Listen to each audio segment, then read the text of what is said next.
Hello again, everybody, and welcome to a very special edition of the Jim Cornette Experience. We know where we're starting, but we don't know where we're going to end up. We're going to talk about a lot of things and try to avoid talking about modern wrestling for as long as possible. Unfortunately, we will get to it in the end. Joining me, Hawaiian Brian, the podcasting lion, the king of the Arcadian Vanguard Podcast Network, Mr. Co-host to you. He's making good time, but he's hopelessly lost. The great Brian Last, everybody. Aloha, Jim. A pleasure to be here once again. And you're sitting there afraid to draw a deep breath or turn in any direction for fear that the rusty gate that you are currently sitting on will screech and squawk. Because once again, you have failed in the interim between now and our previous recording and communication with the people to oil your fucking chair. That's not going to happen. I'm not oiling the chair. I'm going to have to get a new chair. And for whatever reason, as stupid as it is, and I recognize that, I kind of want to ride this thing until it dies. I just want it to break in half with me in it. I want it to go. And then I'll get the new one. It sounds like it's screaming in pain and asking to be let out of its misery. Wiggle your butt for us. I'll wiggle from my hips. I will shake. I will not wiggle my butt, but that doesn't really do it. I kind of have to. Now it doesn't do it on command. Look at it. It gets pee shy. Listen to this. Hold on. I can't. It's not doing it now as well as it could. It sounded like you were being thrown through the wall of a tin shed earlier. And all right, well, that bit went nowhere. I'm trying. Hey. I'm over here trying. It's not making noise all of a sudden, right before we recorded, it was making so much noise. It stopped. Squeak, damn you. Squeak, I say. Look at here, people out there. While Brian attempts to make his chair make noise. The people, the cult of Cornette, the listeners, you, the audience, the people that we do this for every week. We have a programming note from our programming note that we gave you on the drive-thru. If everybody listened to the drive-thru this past week, we told you what we were going to be discussing on today's program and what we're going to be discussing on the drive-thru next week, and et cetera, et cetera. We'd like to announce, ladies and gentlemen, if you would to take that programming update and ball that sumbitch up and shove it up your candy ass and wipe your ass with it because it's completely changed. Because our schedules have changed again. By the time that the people hear this, Stacy will have been home from California. She'll have flown in from California, and boy, will her arms be tired. And also, the Arcadian Vanguard Network has scheduled an important product launch on Sunday. I'm sure more on that upcoming, which is going to require Brian Last's attention. I've got, obviously, as we've mentioned, Bob Eaton's service this week. I'm going to be occupied with that and the trip down there and back. So we've changed our schedule again. And by gum, we're sticking to this one. Today on the program, we're going to talk about NXT from last Tuesday, AEW from last Wednesday, plus obviously more tidbits and morsels of conversation and enlightenment. And then the main event on today's program, a lights out match. The fans can stay or leave for this one, ladies and gentlemen. We are going to finish because we're recording this as we speak before the debut of AEW Rampage, the big Friday night show where we either get to see CM Punk return or the United Center go up in flames. And that hasn't happened yet, so we're going to reconvene very early in the morning on Saturday to record a special review, our thoughts, our candid observations of that program, and that'll be the lights out main event of today's Jim Cornette Experience. And then the SummerSlam and Takeover, I've been waiting to see this goddamn Takeover. This is the one show I've wanted to see in like, what, a year or more? And I've got to wait 3 days to watch it. But we will talk about SummerSlam and Takeover on this week's drive-thru that will come out Thursday instead of Tuesday because of this. And because even when I get back home, I got to have time to watch this stuff. So you see where that's going. Did I explain that correctly, Brian? Just about, yes. So we don't know how this podcast that we're doing right now is going to end up when we're starting. It's sort of like Tony Khan's booking, I guess. Well, so anything that we say now might be or during this program might be contradicted by the happenstances of tonight's event on. And now wait a minute. Obviously they're still on TNT, but when they move, what's the goddamn name show? When they move Dynamite to TBS, is Rampage going to TBS also? I believe so. Well, why would that be? Is hockey going to be on Friday nights also, or whatever they were moving networks for? I will double check. I think they were moving both shows, and I think it may have been just to keep both shows together on one network. And because, I've been watching TBS lately without even meaning to, because I just flip around and the guide and wherever I see Family Guy, if I'm doing something and I just want to listen to something, boom. But boy, AEW programming with TBS's current schedule 30, 35 years ago when TBS was the big deal and it didn't even have TNT. And then TNT came along, it was kind of like the weaker sister. TBS basically reruns situation comedies and animated comedies 20 out of 24 hours a day. Rampage or Dynamite on that schedule is going to look like a screen door on a submarine. No, I don't think so. What would fit in better with Seinfeld and The Office? What fits in better than that than the Young Bucks and Kenny Omega? Well, maybe, they're going to the Turner property that has comedy. I think it's the right move. But there's still a difference. The other shows that they're already airing on TBS, that comedy is funny. That's true. Anyway, all right, and just a message from Hotchkiss Featherbottom to the listeners, to the cult of Cornette who have been patiently waiting with bated breath, and we have wondered what that odor was all about. But with bated breath for the opening, the debut, the grand premiere of the all-new JimCornette.com, the brand new store at the Cornette's Collectibles store at JimCornette.com. We've mentioned it's going to be Saturday, September 4th, 10 a.m. Eastern. And Hotchkiss says that none of you bastards out there have one single hair on your balls. If you don't get on that, even if you don't want to spend any money, I'm not trying to beg for money. Just get on that goddamn website at 10 a.m. on Saturday morning, September 4th, and try to fucking crash that son of a bitch. Will you not do that? Like Ricky Morton now. You're going to make that guy a nervous wreck. Will you stop? Oh, he's shaking. He is shaking like a dog shitting peach seeds. I don't blame because you. I told him just the other day, I said, you know what I told the people, Hotchkiss? And you better be ready. And he whimpered a little bit, and there was a stain somewhere toward his crotchal area on his blue jeans. And I think he spilled some olive oil. He had been filming another episode of the Velvet Colander, and he was cooking Brussels shanks.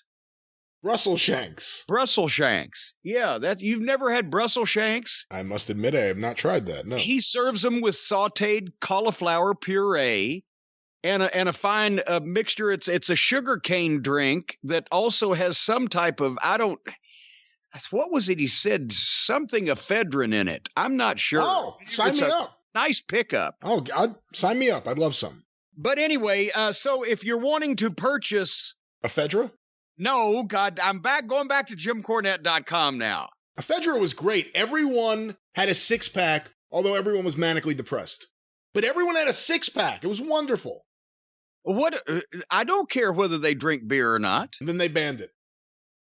Banned what? Ephedra. Drinking beer? Ephedra. Ephedra is banned in the United States. What does that have to do with drinking beer? No, ephedrine and ephedra. No, but you said everybody had a six-pack. A six-pack. Something you've never had. I don't drink beer. Exactly. Well, there you go. Anyway, more like a but keg. The store at Cornette's Collectibles will be open for 1 week for sure, because as we mentioned, since the people have been starved for the fine quality official Jim Cornette t-shirts and the books and the DVDs and the high-quality, heavy cardstock Cult of Cornette membership certificates and autographed pictures, not to mention the last remaining action figures, about 300 of the original design.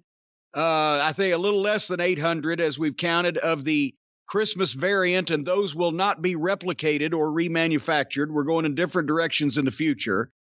So those will go on sale. And as I mentioned, maybe everybody's gotten over it, but there was some chaos last time, as you'll recall, when we put the action figures on sale. And since these are the last ones that are ever going to be shipped of these designs, it may be crazy, but we're going to stay open for a week, no matter what.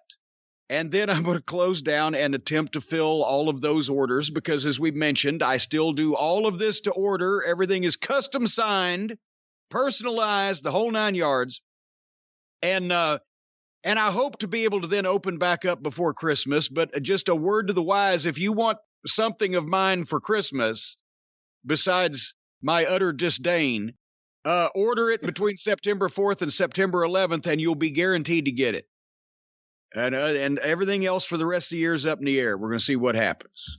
Anyway, does that clear up all of our programming and website information? I think so. I think we're ready to move on with another fun, action-packed, exciting, and happy edition of the experience. Yeah, you didn't watch the same shows I did then, but hey, I've got a follow-up. No, I didn't. On one of our previous topics. Remember and how did we get onto this? But we talked about the topless house cleaning service.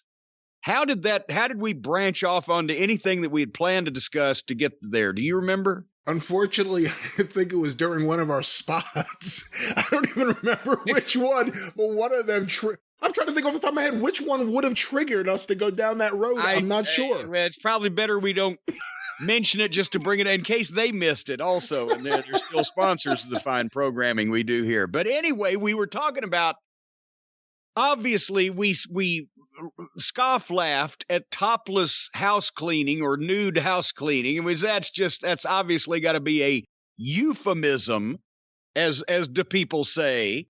And we know what's going on. And I believe that's where I said, you have house cleaners come in. Maybe you'd had experience with that. And, you said something, you couldn't have those people in the house. And I said, hey, you ought to do like decent people do and have your hookers over while the kids are in school, like normal folks do. But anyway, we have a person with some experience in this endeavor. Wait, hold on. Some person with experience in what endeavor? Topless house cleaning? In the topless house cleaning endeavor. A former administrator of same. I will withhold any. Well, I didn't really get a real name anywhere. This looks indeed like a euphemism or a nom de plume. Okay. But anyway, hello, Jim and Brian, longtime listener, first-time writer. I was listening to the experience when I heard you speaking on something I have expertise in: topless maids. What other guys? He has experience. He's an entrepreneur. I ran my own erotic maid business out of Philadelphia. Why are you? The man is an entrepreneur. No, he's an expert. The man is an expert. He's an entrepreneur. He's run his own. He's a small business owner, the backbone of America, and you're just over there laughing like a child. I may have been laughing because you said it was in Philadelphia. Well, he actually said Philly. Out of Philly, but out of Philadelphia. I'm trying to be respectful. I ran my own erotic maid business out of Philly for 4 years. I've networked with other business owners from other states doing this. What? The convention, obviously. The WFIA of topless house cleaning executives. No, that was not a professional organization. That was fans. They're on an amateur basis as a hobby. These people were professionals. He networked with other business owners from other states doing the same thing. Everybody in any respectable business would do such a thing. You want to keep in touch with your fellows in different areas. Anyway, I've networked with other business owners from other states doing the same thing. They are not all prostitutes. However, in capital letters, there are ways to tell the difference. between an erotic cleaning service and an erotic cleaning service. Number one. The number one way to tell the difference between an erotic cleaning service and an erotic cleaning service. Are you just saying the word erotic, but two different ways? Yes. You're saying the same thing twice. Okay. Yes, because he said between an erotic cleaning service and an erotic in capital letters cleaning service. Okay. All right. There's two different things. I can understand why it'd be hard to differentiate between the two for the layman. Well, that's there. why we're about to give, if you'd shut up, we're about to give the rules here, the ways to tell the difference. Let me hear the rules. Between one and the other. Number one, if billing is discreet, they'll take your meat. Oh, this sounds like an expert for sure. That's number one. Number two, no ads equals a lot of ass. So apparently if these people don't advertise, but they just circulate the word around quietly from hand to mouth, I guess. Is he saying that these are things he's come up with, or these are the terms that everyone at this convention were using? Like, these are the common things we all know. Hey, I'm having problems in my territory. Hey, man, you know how it is. No ads, lots of ass. He didn't say that they voted on this at the convention like the NWA promoters would have. These are just the rules of thumb, or possibly even the rules of finger, on how you tell the difference. What are you crowing about over there, barking about her? And first of all, let's recap this now. You've gotten us off our train of thought here. Number one, if billing is discreet, they'll take your meat. That's number two, no ads equals a lot of ass. And number three, if they don't have a standard of cleaning, well, I don't have a rhyme here, but they are prostitutes. That's what he said. Thank you for talking about something I could weigh in on. Usually you guys are the experts and I'm learning, but today is a new day. Well, there you go. Thank you very much, unnamed former topless maid entrepreneur, for giving us that bit of information. Write in again. Why did you get out of the business? What caused you after these 4 years to leave? Did you make so much money that you said, you know what? I'm going to get out while things are good before whoever comes after these people comes after me? No. What happened? Why did you get out after 4 years? He made so much money that he got into charitable work. He set up a foundation that paid for a halfway house for former topless maids that wouldn't go all the way.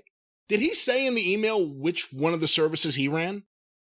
He did not identify his particular brand. Erotic or erotic? Did he? Well, no. I don't believe he implicated himself either. No, I just read you the email. I think he just said he knows the difference as a former veteran of this field. Okay. I'll take his word. Yeah, I'll tell you what, he could have cleaned up on what's my line. All right, another email real quick, and we'll get back to live action here. But this is an email from Jay. And it's a story. Actually, I remember the event. I would be lying if I said I remember Jay specifically, but I remember the event that he references. And he opened with the condolences on, the loss of Bobby Eaton, but he tells his story. I was present at the Memphis Wrestling finale show at Sam's Town in Tunica, Mississippi, for those uninitiated with greater Memphis, Tennessee geography. That's where all the casinos are located. Mississippi, you can do anything. Circa 2007, 2008. I can't remember exactly which year it was either. It was Corey Macklin's final show before he had the wreck and got killed. Anyway, Jay goes on, you were at the meet and greet with the Midnight Express. We arrived a couple hours before the show. We had booked a room, and as fate would have it, I ran into Bobby Eaton in the hallway. I instantly recognized him and couldn't help but approach him. Not sure what to expect, I led with, "Sir, I've been a fan forever," or something stupid along those lines. He instantly stuck his hand out, grinned, said thanks, and began talking. This went on for probably a minute. Sam's Town had put a handler on Eaton to make sure he met his itinerary schedule, I'm assuming, and the guy chimed in, "Well, okay, now you've met him," to blow me off. But Bobby wasn't having any of it. He bluntly told the guy to wait. What should have been a 45-second high and by turned into a 3 to 4 minute encounter. Bobby Eaton was engaging me in conversation, not vice versa. I know firsthand how genuine he was, a great wrestler, and even better person. Around 30 minutes or so later, I'm now brimming with confidence, and I run into Sid Vicious. So now I'm like, oh, wrestlers are good folks. Not so fast. I approached Sid in the exact same fashion I approached Eaton. Totally different result. I introduced myself as a longtime fan, stuck my hand out. Nothing. This monster of man stares at me in pure disgust. Never opened his mouth, walked right past me. Long story short, I'm still a big Sid fan. The only thing that changed is now I know he's an asshole. Well, thank you, Jay, for that story, the tale of two cities there. That's right. Now you know what it would have been like to meet Lex Luger in the late 80s. Oh, come on. No. You know that's true. Oh, come on. Nice guy now, though. He never made as mean a face as Sid would make at people. Lex just kind of turned his nose up and walked off, but Sid made mean faces. I once heard a story. I don't know if it's true, but I heard this in the mid-90s from other fans in the know, I'll just say. But the story was there was something, maybe it was in Baltimore, and Luger was sitting next to a rather big fan, and at some point he just turned to him and he said, "Why are you so fucking fat?" And I never heard anyone dispute that Luger said that or would have said that. I remember hearing that too now. Yeah. Why are you so fucking fat? Oh, goddamn. Well, Ronnie Garvin came in the locker room one time and he said, "Oh, geez." He said, "I was at the gym today working out." And he said, in walked this guy. He said, Jesus Christ, he was so fat. He must have weighed 350 pounds. Right? You know, Ronnie's got that French-Canadian accent, right? And he's got that just matter-of-fact delivery also that makes it even. And he said, I looked at the guy. I said, well, you're such a fat fuck. He said, Jesus Christ. He said, do you ever exercise? And the guy said, well, no, not really, not too much. And the guy said, and Ronnie said to the guy, said, when's the last time you saw your dick? And the guy said, it's been a while. And Ronnie said, why don't you dye it? And the guy said, why? What color is it now? And then we knew that Ronnie Garvin had taken us for a ride. But anyway, nevertheless, the point is, maybe people like Sid would be in a better mood, or maybe people like Ronnie wouldn't have had to cuss fat people if they just had a good night's sleep. And as everybody has been talking about that's been listening to the programs here over the past few weeks, you know what's going to give you a good night's sleep. The Dream Powder from Beam, the Beam Dream Powder, folks. Regardless of what percentage you fit in, whether you're the 99% of people who feel an improvement in the quality of their sleep, the 97% of the people who feel more energized the next day, or the 100% of Brian Last that doesn't want me to ad-lib any more percentages. Yes. All of you are going to have a better night's sleep. And when it comes to recovery, performance, immunity, feeling less stressed, sleep is everything. Folks, it's a healthy, delicious cup of cocoa away. A good night's sleep. The Dream CBD powder from Beam will change the way that you sleep, like they're doing with people all across the country. When you get more than just quality shut-eye, you give your body sleepy vitamins and minerals like magnesium, reishi, theanine, and nano CBD. The theanine, I'm not sure how to pronounce, but it's good for you and tasty too. It's tasty too. Just take it. It's much better tasting than Vitamita Vegemin. It's a guilt-free, sleep-inducing warm cup of organic cacao and organic cinnamon mixed together without any added calories or sugars. And there's proof in the powder, folks. So if you want better sleep and better days delivered every month, subscribe to Dream for awesome perks like free delivery and 35% off your first month. You can pause or cancel anytime, but subscribe today and you'll save 35%. Go to Beam, that's BEAM, TLC.com. Beam, beamtlc.com/JCE and use the code JCE at checkout for that 35% off your first month, the free delivery, and all the other good stuff. Have sweet dreams at beamtlc.com with the Beam Dream Powder.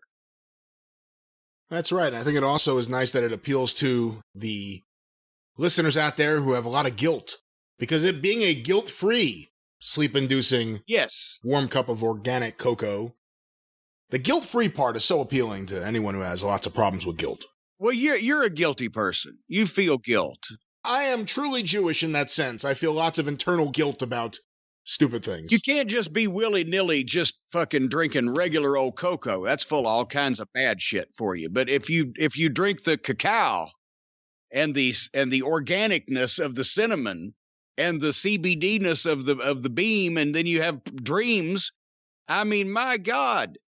The dreams you have on this shit, by the way, holy mackerel, looks like one of those dadgum Fritz the Cat animated movies from what Ralph Bakshi. No. It doesn't look. No. Boy, or heavy you have metal. Pleasant dreams. You have very pleasant, guilt-free dreams with Beam. The incredible monsters and vision. No. There's no monsters. There's no arc from. There's none of this. It's like when I went over that cliff, I was, oh my God. There's none of that. You're going to have a pleasant night without any guilt with your drink Beam. Oh, we keep trying to do this spot, and it keeps turning into this. I thought we were done, and it just, you literally went off the cliff. But yes, drink Beam. BeamTLC.com/JCE. Stop mocking me! All right, anyway, we've got to straighten up there, pal. We've got a show to do here, for heaven's sake. We've got important information to impart. You've read about the NWA is bringing Wrestling at the Chase back in St. Louis. Actually, at the Chase Park Plaza Hotel, the scene of the crime where it all happened, the most legendary local studio wrestling show. Well, Memphis was legendary, but Wrestling at the Chase had the aura. It was the big time, right? They're bringing that back, so I thought we would look at a little St. Louis TV history. As you'll recall, I have been going through the set of St. Louis programs that I have. Scott Teal's project started this off several weeks and weeks ago on the show, and we've been giving tidbits, and we broke up that continuity for a while because we've had other things, but I've got a few notes here that are pertinent to today, since they're bringing it back. And everybody just naturally associates St. Louis TV with Wrestling at the Chase. Brian, are you aware that Wrestling at the Chase was not the first television series that Sam Muchnick aired in St. Louis? Yes, I was aware of that. And were you aware of when the original programming aired? Off the top of my head, I'm not, no. Well, I have those answers. And by the way, here's a fun statistic. According to the Missouri State Athletic Commission, in the year 1951, and this was when they had gone to the seasonal wrestling in St. Louis, where they didn't run May, June, July, August, part of September. They came back in the fall and they ran through the spring. So as 7.5 months or whatever. That way Sam got to hang out with Bing Devine and go to all those Cardinals games. Well, there you go. So the season in 1951, which would have been from January 1 through the end of April, and then September through the end of the year, the gate receipts just in the city of St. Louis, not the state of Missouri, but the city of St. Louis, were $370,000. And that's with tickets priced between $3.75. And as we have used our inflation calculator before, from 1951 to today, you figure approximately a little bit over, as a matter of fact, $10 to $1. So that is in 7.5 months the equivalent of one city selling $3.7 million worth of wrestling tickets. That ain't bad. No. And that's apparently why, since Sam was doing so good in 1953 at the NWA meeting, Muchnick was elected president. Do you know who the first vice president was of the NWA in 1953? The first vice president under Sam Muchnick, not the first vice president. No, that's what I'm trying to, they had two. The first vice president, God damn it now. First vice president and second vice president. There were two vice presidents chosen every year, number one and number two. Right, but you're saying in 53. Yes, you're not saying in 1940. No, it wasn't the original vice president. Just that was the position. The position's name is first vice president. 1953? Yes. I don't know off the top of my head, so I'm going to guess based on, I'm thinking who's doing what where and who it wouldn't be for sure. Vice president of the NWA. They never respected Nick Goulas to that level. Second guy underneath Sam Muchnick. Nick Goulas? No, the second guy underneath Sam Muchnick, the first vice president. Who was it? Al Heft. You are incorrect, sir. Fred Kohler. See, I didn't want to say Kohler because I was thinking by 53 he wasn't as high as he had been a few years earlier. That's why I didn't pick Kohler. Well, and that surprised me also because that's at that time he was still using Vern Gagne as U.S. champion. Yeah. Which is what led to the heat with the NWA and everything to begin with. The second vice president, I won't even make you guess, Leroy McGurk. And the treasurer was Sam Avey, the promoter in Tulsa, who McGurk pretty much took over from, and then Watts took over from there. Lou Thez was the world heavyweight champion. Baron Leone was the world junior heavyweight champion. And as recognized by the NWA, the world light heavyweight champion. He was politically connected. He was also a city councilman in Tacoma, Washington. But the NWA never promoted light heavyweights except in this guy's area, Frank Stojak, a name from the past. When did the junior heavyweight title lose all of its luster, do you think? Because obviously... After Hodge. I was going to say in the 50s and the 60s, it was a major title. And then all of a sudden, no disrespect to Denny Brown or Nelson Royal at that stage, but it was a step down from what it had been. Yeah, well, even the late 70s, I mean, after Hodge, Ken Mantell, seriously... God damn it, whom am I thinking? Ron Starr had it for a while. He was a heck of a worker.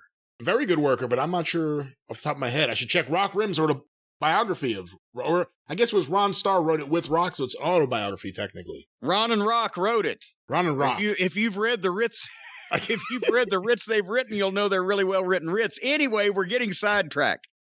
And by the way, in 1953, at the NWA meeting, the board voted that the world heavyweight champion would not appear on any cards that girl wrestlers were booked on.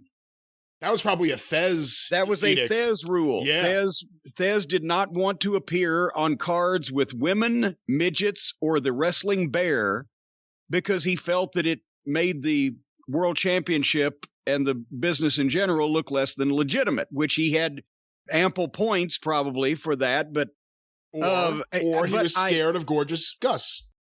Well, no, because actually I think, and also he'd had bad experiences in the past because John Cosper uncovered one of the times he appeared in Louisville in the 40s. He was on the card with the guy that wrestled the alligator. So he had, no zoo animals, no midgets, no girls for Thez. Anyway, the TV program. In May 1953, St. Louis got weekly live wrestling on Saturday nights from the St. Louis House, not from the Chase Park Plaza, but the St. Louis House. It was an hour-and-a-half program, 9:30 to 11 o'clock on Saturday nights on KSD television in St. Louis.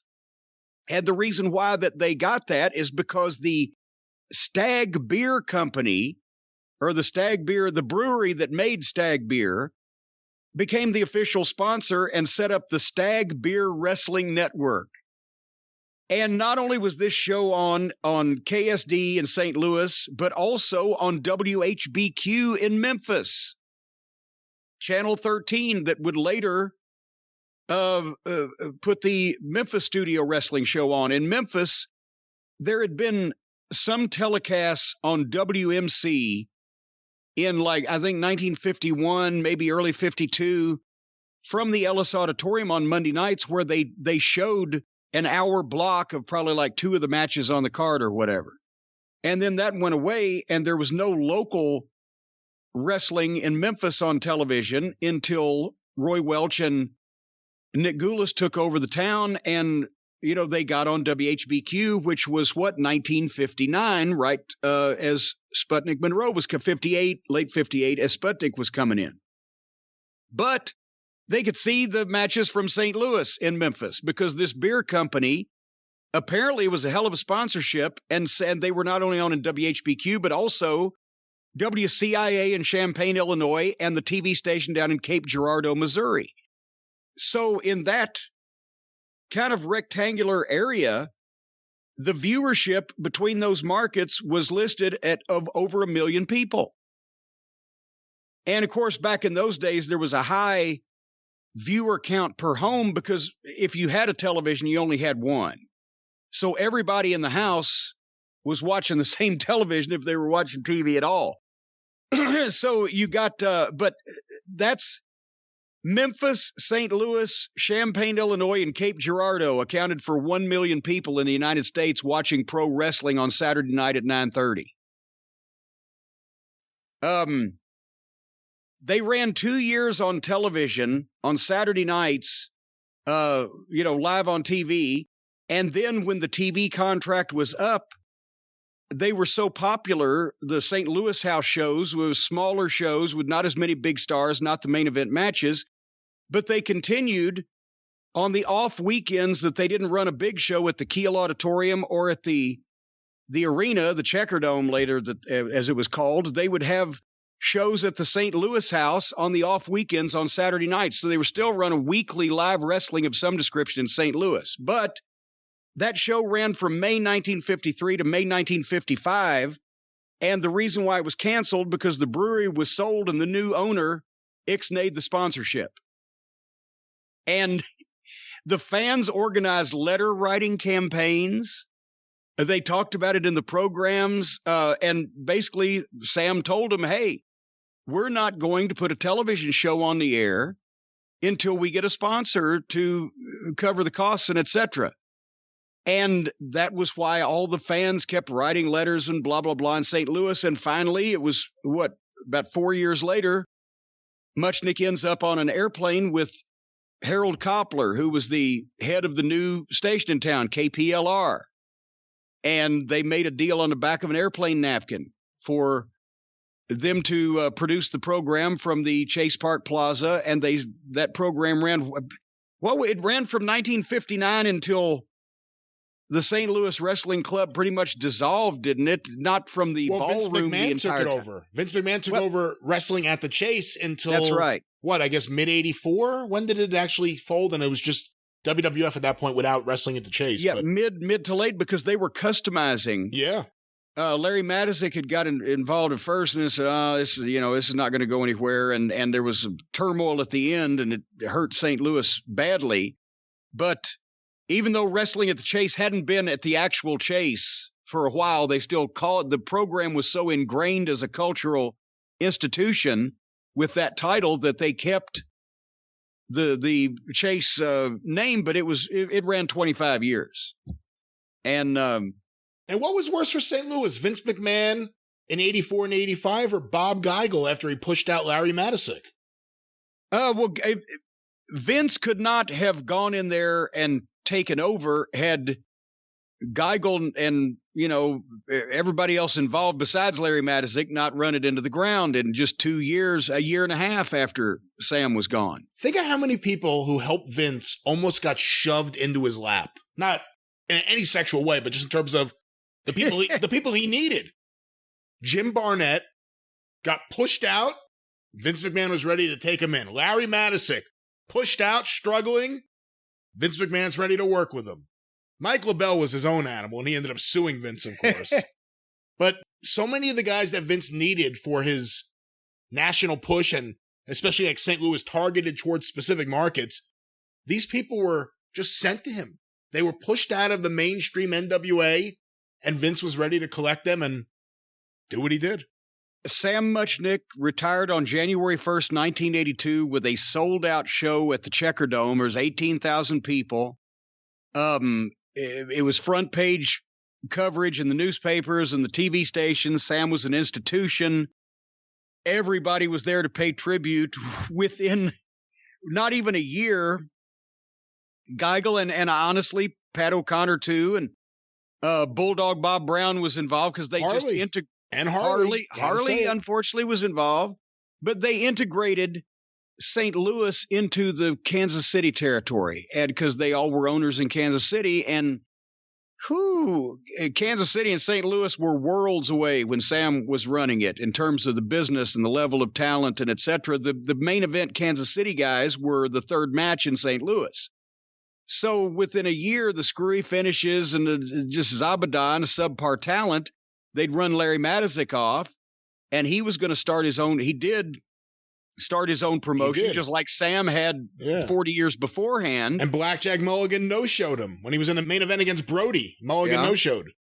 But Larry was close with Brody, and Brody went over, and Larry actually had a couple of successful shows, but he got caught up in the middle of Vince trying to come in there also. And we could do a whole show on that, but point I was going to make is within 2 years, but the Midnight Express and I made our debut at Tequila Auditorium in St. Louis in, I think it was May of 1985. And this historic place where every great wrestling attraction in the world had wrestled, and the attendance for 40 years was among the biggest in North America of any city, and blah, blah, blah, right? 3 years after Sam Muchnick's gone, we went in there. The house was like 11 grand. There was maybe 1,400 people in this place. And we worked with the local tag team champions, Bulldog Bob Brown and Marty Jannetty. And I'm like, and I think the Batten twins were there also. We did a couple of shots over there, but, and I'm not knocking the Batten twins, but after they had seen, my God, the Valentines and Von Erichs and Longsons and Flairs and Brodies and Races and Rogerses and anyway, one more note. Would you like some other market television ratings from the 1950s? Yeah. Because we always talk about, well, this show did this rating, but we never compare, because we don't actually have a lot of this documentation. We don't compare the wrestling rating to ratings of other television programs against them. You know, to say, okay, well, who was watching what, right? And I came across this in another one of the programs. This is from 1959. In Cleveland, Ohio, the local wrestling program in Cleveland, Ohio, for the week that this article was printed, did an 11.4 rating. That's local television, 11.4 rating in Cleveland, Ohio. It was on against an NCAA basketball tournament game that did a 9.9. So wrestling was 1.5 bigger than the NCAA basketball game. And obviously all of these stations were network affiliates because they didn't even have independent stations in Cleveland in 1959. In Fort Wayne, Indiana, do you remember Bob Cummings? Brian, the Bob Cummings show, Bob Cummings, the comedian. I know who he is, but I don't remember the show because I was not. Love that Bob. Love that Bob. Bob Cummings had a number of them, actually, situation comedy, but I believe it was the Bob Cummings show in 1959, but it was network television. It might have been CBS, it might have been NBC, I can't remember. Nevertheless, it's network TV and a situation comedy back when there were 3 networks, right? So Bob Cummings did a 19.0 rating in Fort Wayne, Indiana. Opposite, the local wrestling show did a 23.0. Wow. And in Omaha, Nebraska, you remember Jack Parr when he was host of the Tonight Show. I'm a big fan of Jack Parr, actually. Yes. Okay. Jack Parr, ladies and gentlemen, you younger folks, was the host of the Tonight Show before Johnny Carson. And in 1959, The Tonight Show with Jack Parr in Omaha, Nebraska, did a 10.3. The wrestling show opposite did a 15.2. So this is the equivalent of a local wrestling show doing a third again as much as the Tonight Show rating in a local market, or another wrestling show doing a 25% more than a situation comedy on network television. Although, to be fair, Johnny Carson may have connected with Nebraska a little better than Jack Parr did. Well, obviously, but still, nevertheless, just a little comparison there. And Jack Parr is great. Anyone who doesn't know him, go on YouTube and look for Jack Parr hosting the Tonight Show clips, or the Jack Parr Show. He had a separate show. Great interviews, very smart, very funny. Good. Very urbane, witty. Yeah. But do you like those statistics, Brian? I do, very much. You like those because you're a statistics kind of guy. You know, we got a lot of statistic people out in the cult of Cornette, and a lot of them, according to the feedback that we've gotten, like to play these daily fantasy sports. But did you know, Brian Last, that 85% of the people who play daily fantasy sports lose? 85% of them lose, 10% of them win, and 5% have to change their identities. But the reason why is simple. The game is rigged against you. You're playing against thousands of other lineups, not to mention experts who've got more tools and more time, and you don't stand a chance. You don't stand a snowball's chance in hell, people. You better fold your tent right now unless you introduce yourselves to Stat Hero, the first ever daily fantasy sports book that puts the player in control and winning within reach. You can feel it, Brian. You can reach those ropes and get that rope break. Stat Hero shows you their lineups and dares you to beat them. It's you versus the house in a head-to-head fantasy matchup. And all my fantasies involve head. Your name, your stakes, winner take all. You've got the advantage. Stat Hero is showing you their lineups ahead of time, and nobody else does that. You're laughing? Nobody else does that. Nobody else does that. Nobody else does that. Nobody. You're in total control. I love to be in control in my fantasies. And right now, Stat Hero is daily fantasy sports the way it was meant to be, one-on-one, no group action here. Folks, go to stathero.com/JCE and sign up right now for free. Right now, you can get 3 times back on your first play. That's right. It's a 300% match, which apparently is unheard of. I've never heard of it. Go to stathero.com/JCE. That's stathero.com/JCE. 3 times back on your first play. 300% match. This stuff is unheard of. It's even unfantasized about. That's right. Your one-stop shop for all your fantasy sports needs. Fantasy sports like maybe unicorn polo, Bigfoot basketball. What other fantasy sports are there to play, Jim? I certainly do. Fornication fishing. That's what I'm into. I like the outdoors. But right now... Fornication fishing. Yes, you never know what you'll land. A fish frenzy.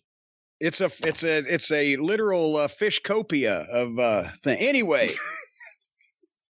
I got an email. We got an email. They included you too. They acknowledged your existence.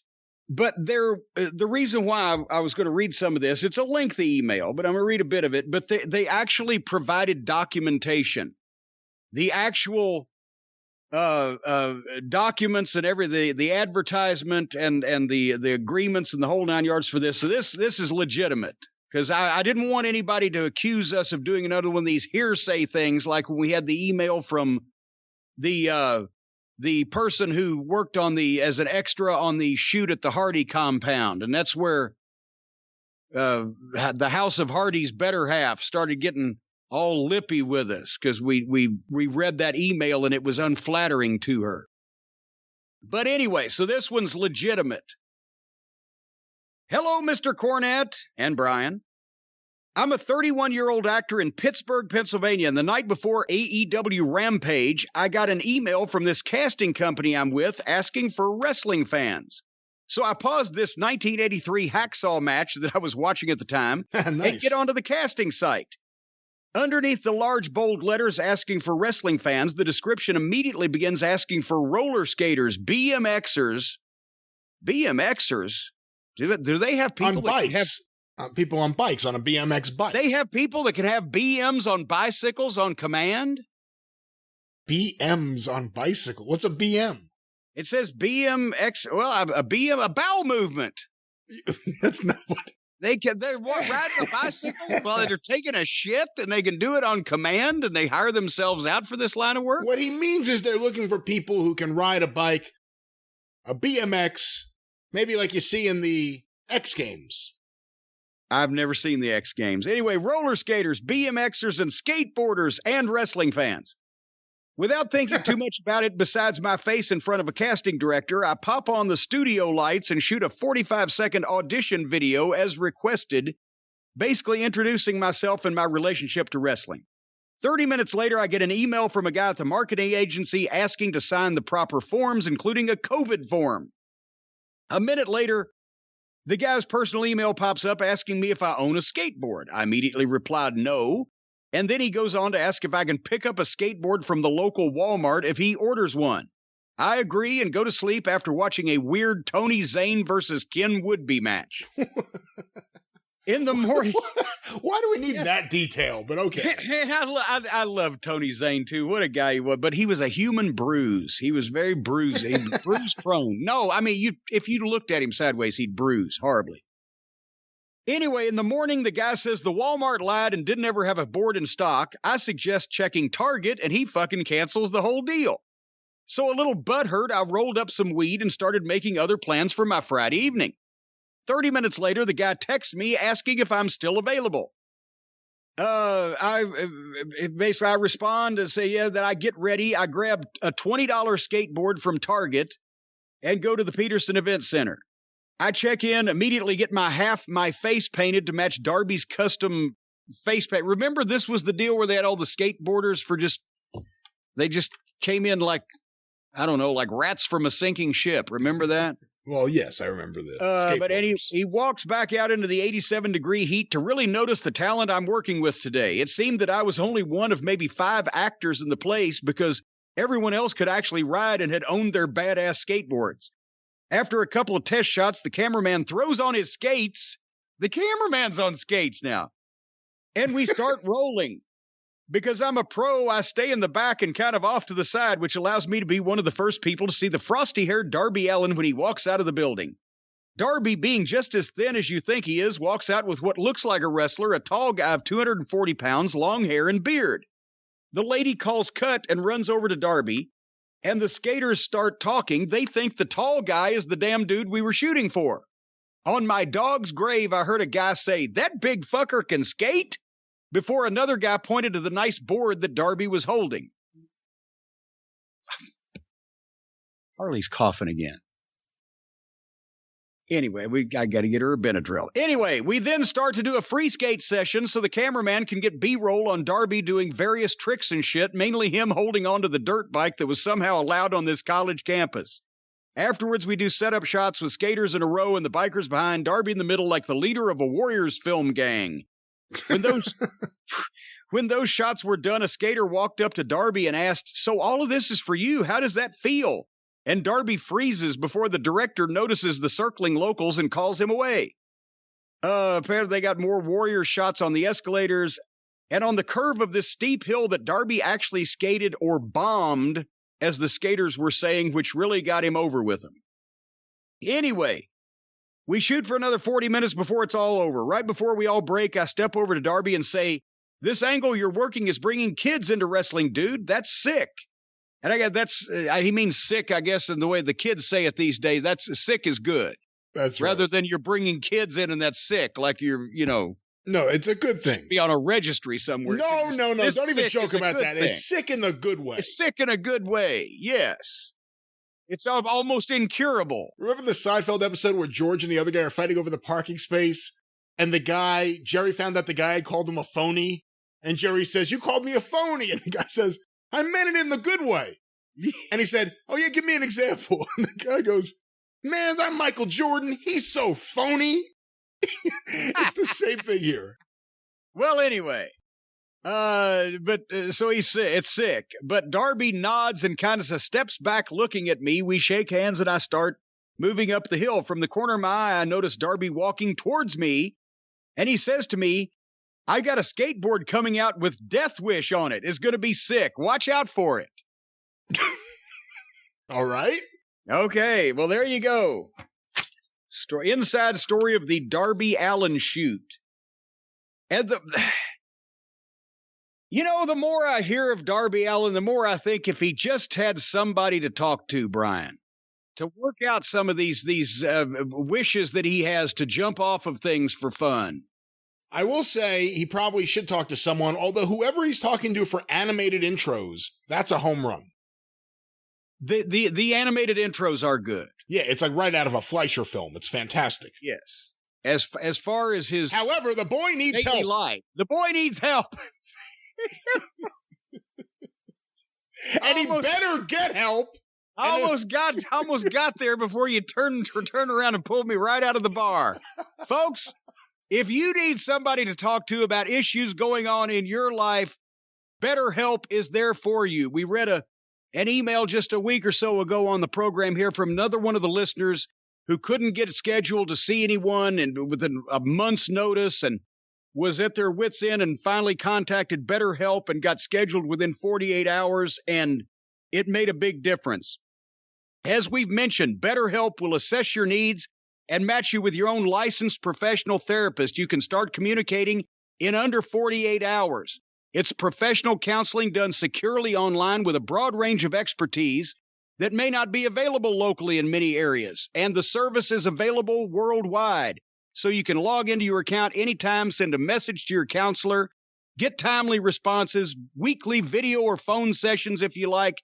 Whatever the case, BetterHelp is committed to facilitating great therapeutic matches, and it's more affordable than traditional offline counseling. They want you to start living a happier life today. I want to do that same thing myself, but I have to continue to watch AEW. But you, however, are free to pursue a happy life by going to BetterHelp. That's HELP, betterhelp.com/JCE for 10% off your first month's services. That's a special offer for the experienced listeners. BetterHelp.com/JCE. Join the over 1 million people taking charge of their mental health with the help of an experienced professional and not Darby Allin. Terms apply. No, they don't. There are no terms, ladies and gentlemen. No terms. Just go. This is just a flat statement. All righty. Speaking of flat statements, Roman Reigns has made some lately, hasn't he? Yeah, well, I don't know how flat they were, but they certainly are getting a lot of attention. People are up in arms about his opinions on various people, such as CM Punk, I believe. Apparently, he did an interview with Ariel Helwani. I think it's on BT Sport. That's what it says here. And I didn't watch the entire interview, but clearly several clips went viral pretty quickly. Several quotes went viral. And we have those here. We have a little bit of audio if you want to hear it, because I think the setup is important so that it's not just... we want everything in context here. We don't want to just blurt out anything without giving proper contextual meaning to the thing. Right. And we'll get to Moxley in a little bit. I wrestle without contextual meaning. But we're going to first talk about the quote about... Wait a minute. What? That should be his new hometown, from no contextual meaning. John Moxley. All right, yeah, go ahead. But here is a little bit, just so we could review it and put it in the proper context. Ariel Helwani interviewing Roman Reigns. Getting back to John, one thing that has been talked about a lot, the aforementioned CM Punk talked about it a lot as well, about these guys who would leave and come back and get the big spot, right? They get the main event of WrestleMania and then they leave and come back. How do you feel about that? You're a constant. He's been gone. He's coming back. Who knows if he sticks around past SummerSlam? Are you okay with that sort of thing, that sort of arrangement? The guys who over the last 2 decades or so have left and come back, while the guys like you are in Tulsa and Charlotte and God knows where tomorrow night. Well, besides the fact that he completely set him up with that question there, yeah. I mean, do you remember CM Punk? I believe the story was he had a problem. Was it when The Rock came back that The Rock all of a sudden got, I mean, again, as he should, he's The Rock, got elevated to the top spot with guys who were there every week like CM Punk. Yes, and I believe there were comments, and I don't know whether that it was legitimate irritation, whether it was intention of doing an angle or a little bit of both, trying to capitalize and make chicken salad out of chicken shit. But I believe he said something about that. Yes. So again, there's the question, and none of the quotes have contained that question. So there's the question, and here is part of Roman's answer right directly after the question. I can see it from both perspectives, but I think you said it before, you know, the high tide raises all the boats, right? Everybody benefits. So I do think there's that strange threshold, but I think, man, those statements are coming from bitter people, you know, who possibly thought they were better than they really were. When it comes down to it, CM Punk was not as good or as over as a John Cena. Wasn't as good or as over and moved the needle like The Rock. It was just what it was. From a full-time performer, I understand the frustration and wanting more. But like I said before, you got to take it. I'm a full-time performer. But I've done everything that needs to be done to stay in this position, to be in this position, to continue to make the opportunity for myself to be in a main event at SummerSlam against a John Cena. And if anybody ever comes along to try to push me out of that, you know, scenario, I'm gonna fight like hell to keep, you know, the ground that I've made. So. Well, there's the crux of what he had to say following Ariel Helwani's. Boy, these are inflammatory comments, aren't they? Holy mackerel. How dare he?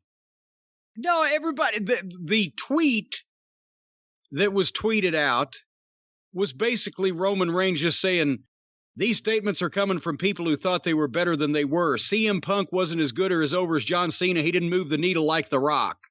That was the quote in the tweet. So everybody's, he wasn't just asked a question about, you know, which flavor of ice cream he likes and started in on Cena or started in on the CM Punk. The name was mentioned. I don't think it's inflammatory to anybody to say, well, they didn't move the needle like The Rock because who fucking did except for Austin. And I think he's got to say CM Punk wasn't as good or as over as John Cena because John Cena's the guy he's wrestling at SummerSlam. But it wasn't like he went out of his way to use this platform to, let me talk about a motherfucker or a couple of motherfuckers that I don't particularly like. It was a response to a question, and he's working to hype his match at SummerSlam while at the same time trying not to, as they say, insult anybody's intelligence, but he doesn't want to fucking talk about wrestling being a work either, so he talks about the fight that he's made to keep his spot and etc., and he doesn't have to come and go like these other guys. But this is not inflammatory. It's a guy that works for the WWE selling his main event match and responding to an interviewer that mentioned a guy's name that used to be there. Did you ever hear who CM Punk wanted the original Shield to be? Remember, the Shield ended up being, of course, Seth Rollins, Dean Ambrose, now Jon Moxley, and Roman Reigns. CM Punk, you know, he was in the mix. That was all about him. He was in the mix with that angle. He originally recommended recommended a different version of the Shield. Did you ever hear what that was? I did, but I can't recall it now, and hopefully you can. Seth Rollins, Dean Ambrose, and Chris Hero. That's right, Hero. Because Hero was a tremendous performer at that time. I haven't seen him lately. I'm sure he probably still is, but he was motivated. He had changed his body. He was at the best I'd seen him around that time period, and they never did a goddamn thing with him. Well, there you go. There's Roman Reigns' controversial. I mean, what was more controversial, his statement or Ariel Helwani's question? I don't even think Ariel Helwani. Hey, lady. I sound like Bill Apter doing Jerry Lewis now. I don't think Ariel Helwani's question was particularly inflammatory either. Did he lead him to say something about CM Punk? Maybe, because he mentioned his name and he, you know, is obviously aware that might get some views, but it wasn't. It was simply a question of You're wrestling a guy that's come back after he's gone to Hollywood and he's done this and done that. People in the past have said that they resent these guys coming back every so often when they're there all the time. How do you feel about that? Yeah. But Roman Reigns is smart enough to know that John Cena coming back, I think he botched the phrase, a rising tide lifts all boats, but who doesn't want a fucking movie star that used to actually be a professional wrestler and still is, for that matter, whether it's The Rock or John Cena on the card? You don't want David Arquette. He wasn't a movie star or a goddamn wrestler, but a wrestler that became an actual movie star. You would want them on the card whenever you could get them. Or an icon like The Undertaker that for a number of years had one big match a year in him on the big show when it counted. Why wouldn't you want that? Because you're going to make more money of being on that guy's card than main eventing in a phone booth.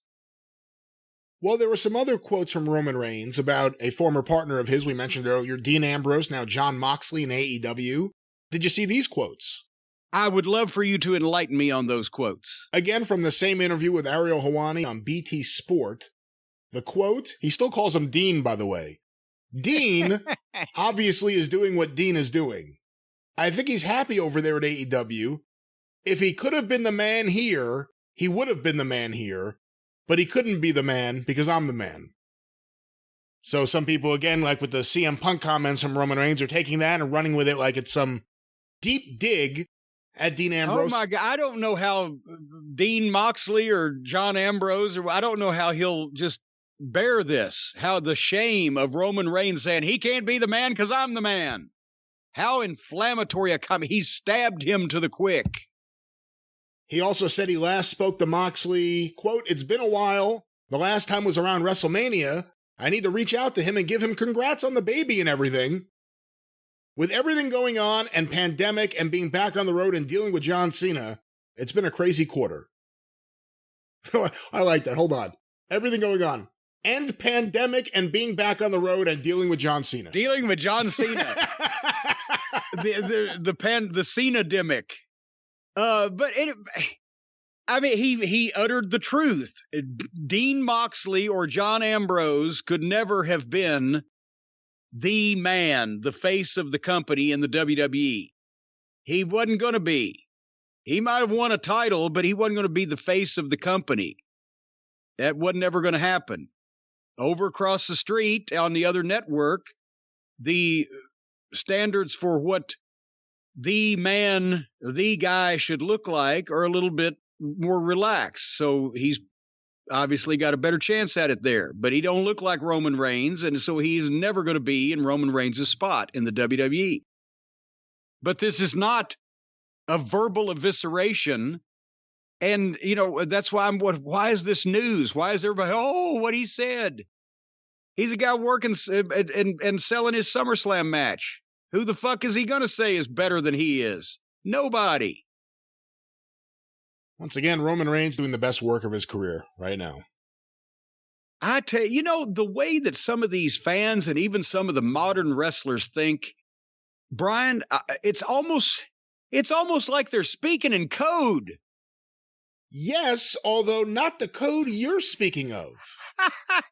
We have never had such feedback from any of our sponsors or any of our sponsor spots the way we have the fine folks at Codecademy. And folks, I'll tell you this, I want to say that they have a new slogan there at Codecademy: get the A out. Because the A stands for the asshole that put the A in our copy over at the advertising bureau when we did the spot last week. But folks, Codecademy. But are we sure? Are we sure the pronunciation? I'm not sure of anything anymore. But folks, at Codecademy, you can learn to code on your own terms, not somebody else's terms, not terms that people just foist upon you, but your own terms. And whether you're learning from scratch or looking to advance, Codecademy can help you reach your coding goals. And if you're a grown adult with no coding goals, then shame on you. Learning to code might be the easiest way to change your career or possibly bring it to an end. We don't know.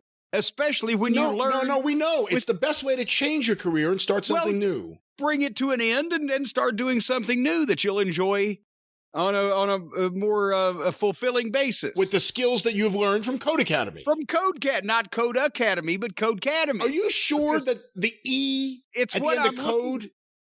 I'm looking here right now at Codecademy. Codecademy. Don't you? It's not cacao. No, but my point is there's no academy. It's an academy. Is this just a slick way of not having the A and not having a separate word for academy? And it's pronounced Codecademy the same way it would be if it was two words? And the E is supposed to be just the linking vowel between the two things? If you held a gun to me, I couldn't tell you what they're selling. How do you expect me to answer that question? Anyway, folks, Codecademy is the best way to learn code online anywhere. They not only teach you job-ready coding skills, but also help you build unique projects for your portfolio, earn certificates, even prep for technical interviews. You can learn at your own pace and your own level. Get qualified for in-demand jobs in as little as 2 months. I'm not sure what you'd be doing, but you'll be qualified for them. You can choose what to learn, from building websites to analyzing data and everything else you could want. As a matter of fact, Hotchkiss Featherbottom might get on with these people. Learn coding languages, including Python, Hitamulkus, Squiggle, HTML, CSS, SQL, MOUSE, JavaScript, and more. Not sure where to begin? I'm not. Codecademy will point all of us in the right direction. You can get instant feedback. Often comes in the form of a middle finger. Your code from the sponsor. Yes, your code is tested as soon as you submit it. So you always know if you're on the right track instead of me wandering aimlessly here. Build your portfolio. Get a certificate of completion. I always enjoy completion and being noted for it with a certificate. You will be more marketable to future employers.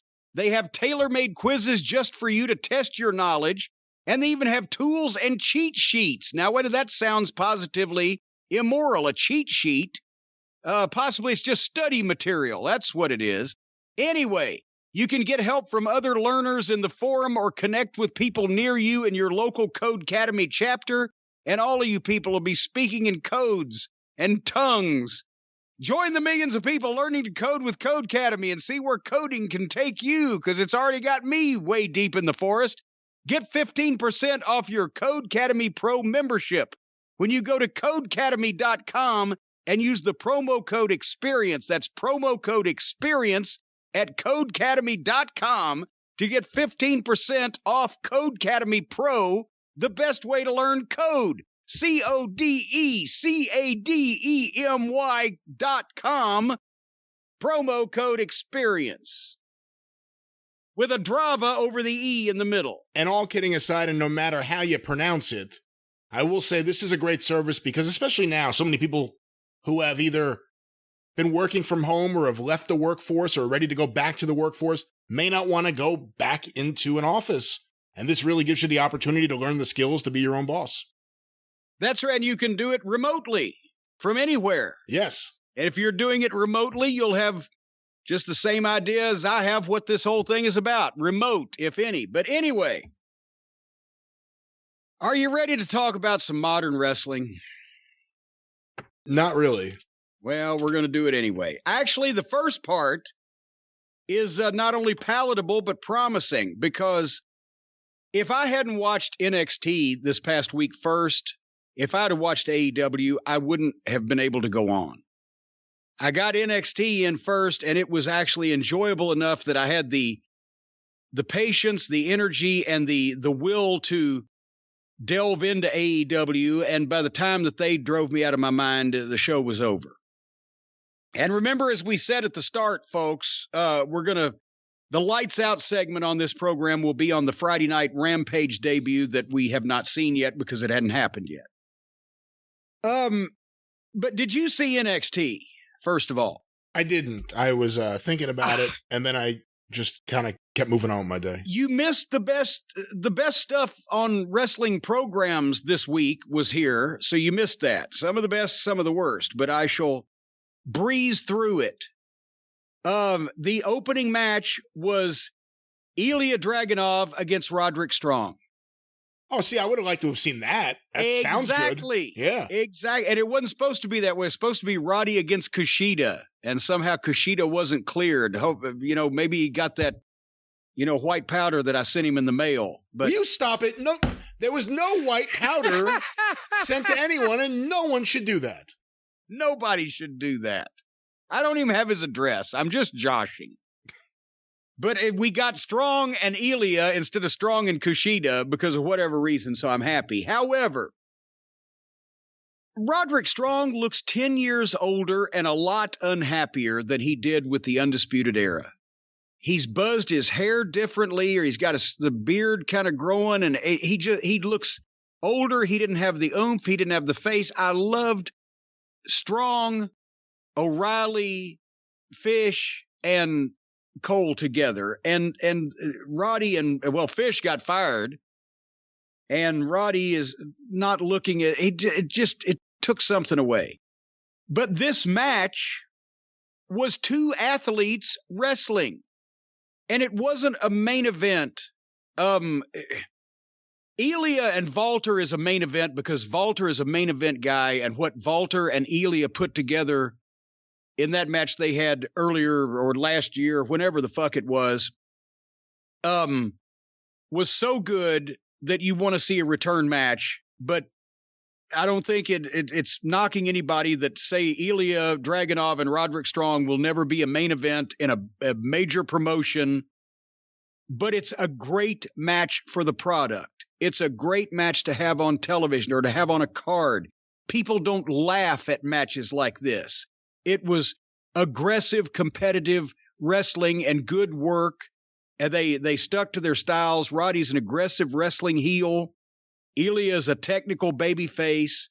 The blistering chops. Ilya's chest was it looked like Flair when Ronnie Garvin used to chop him every night. Blood was seeping through the pores. And Ilya's facials are great. His selling, both these guys selling nice pace. Went through a break.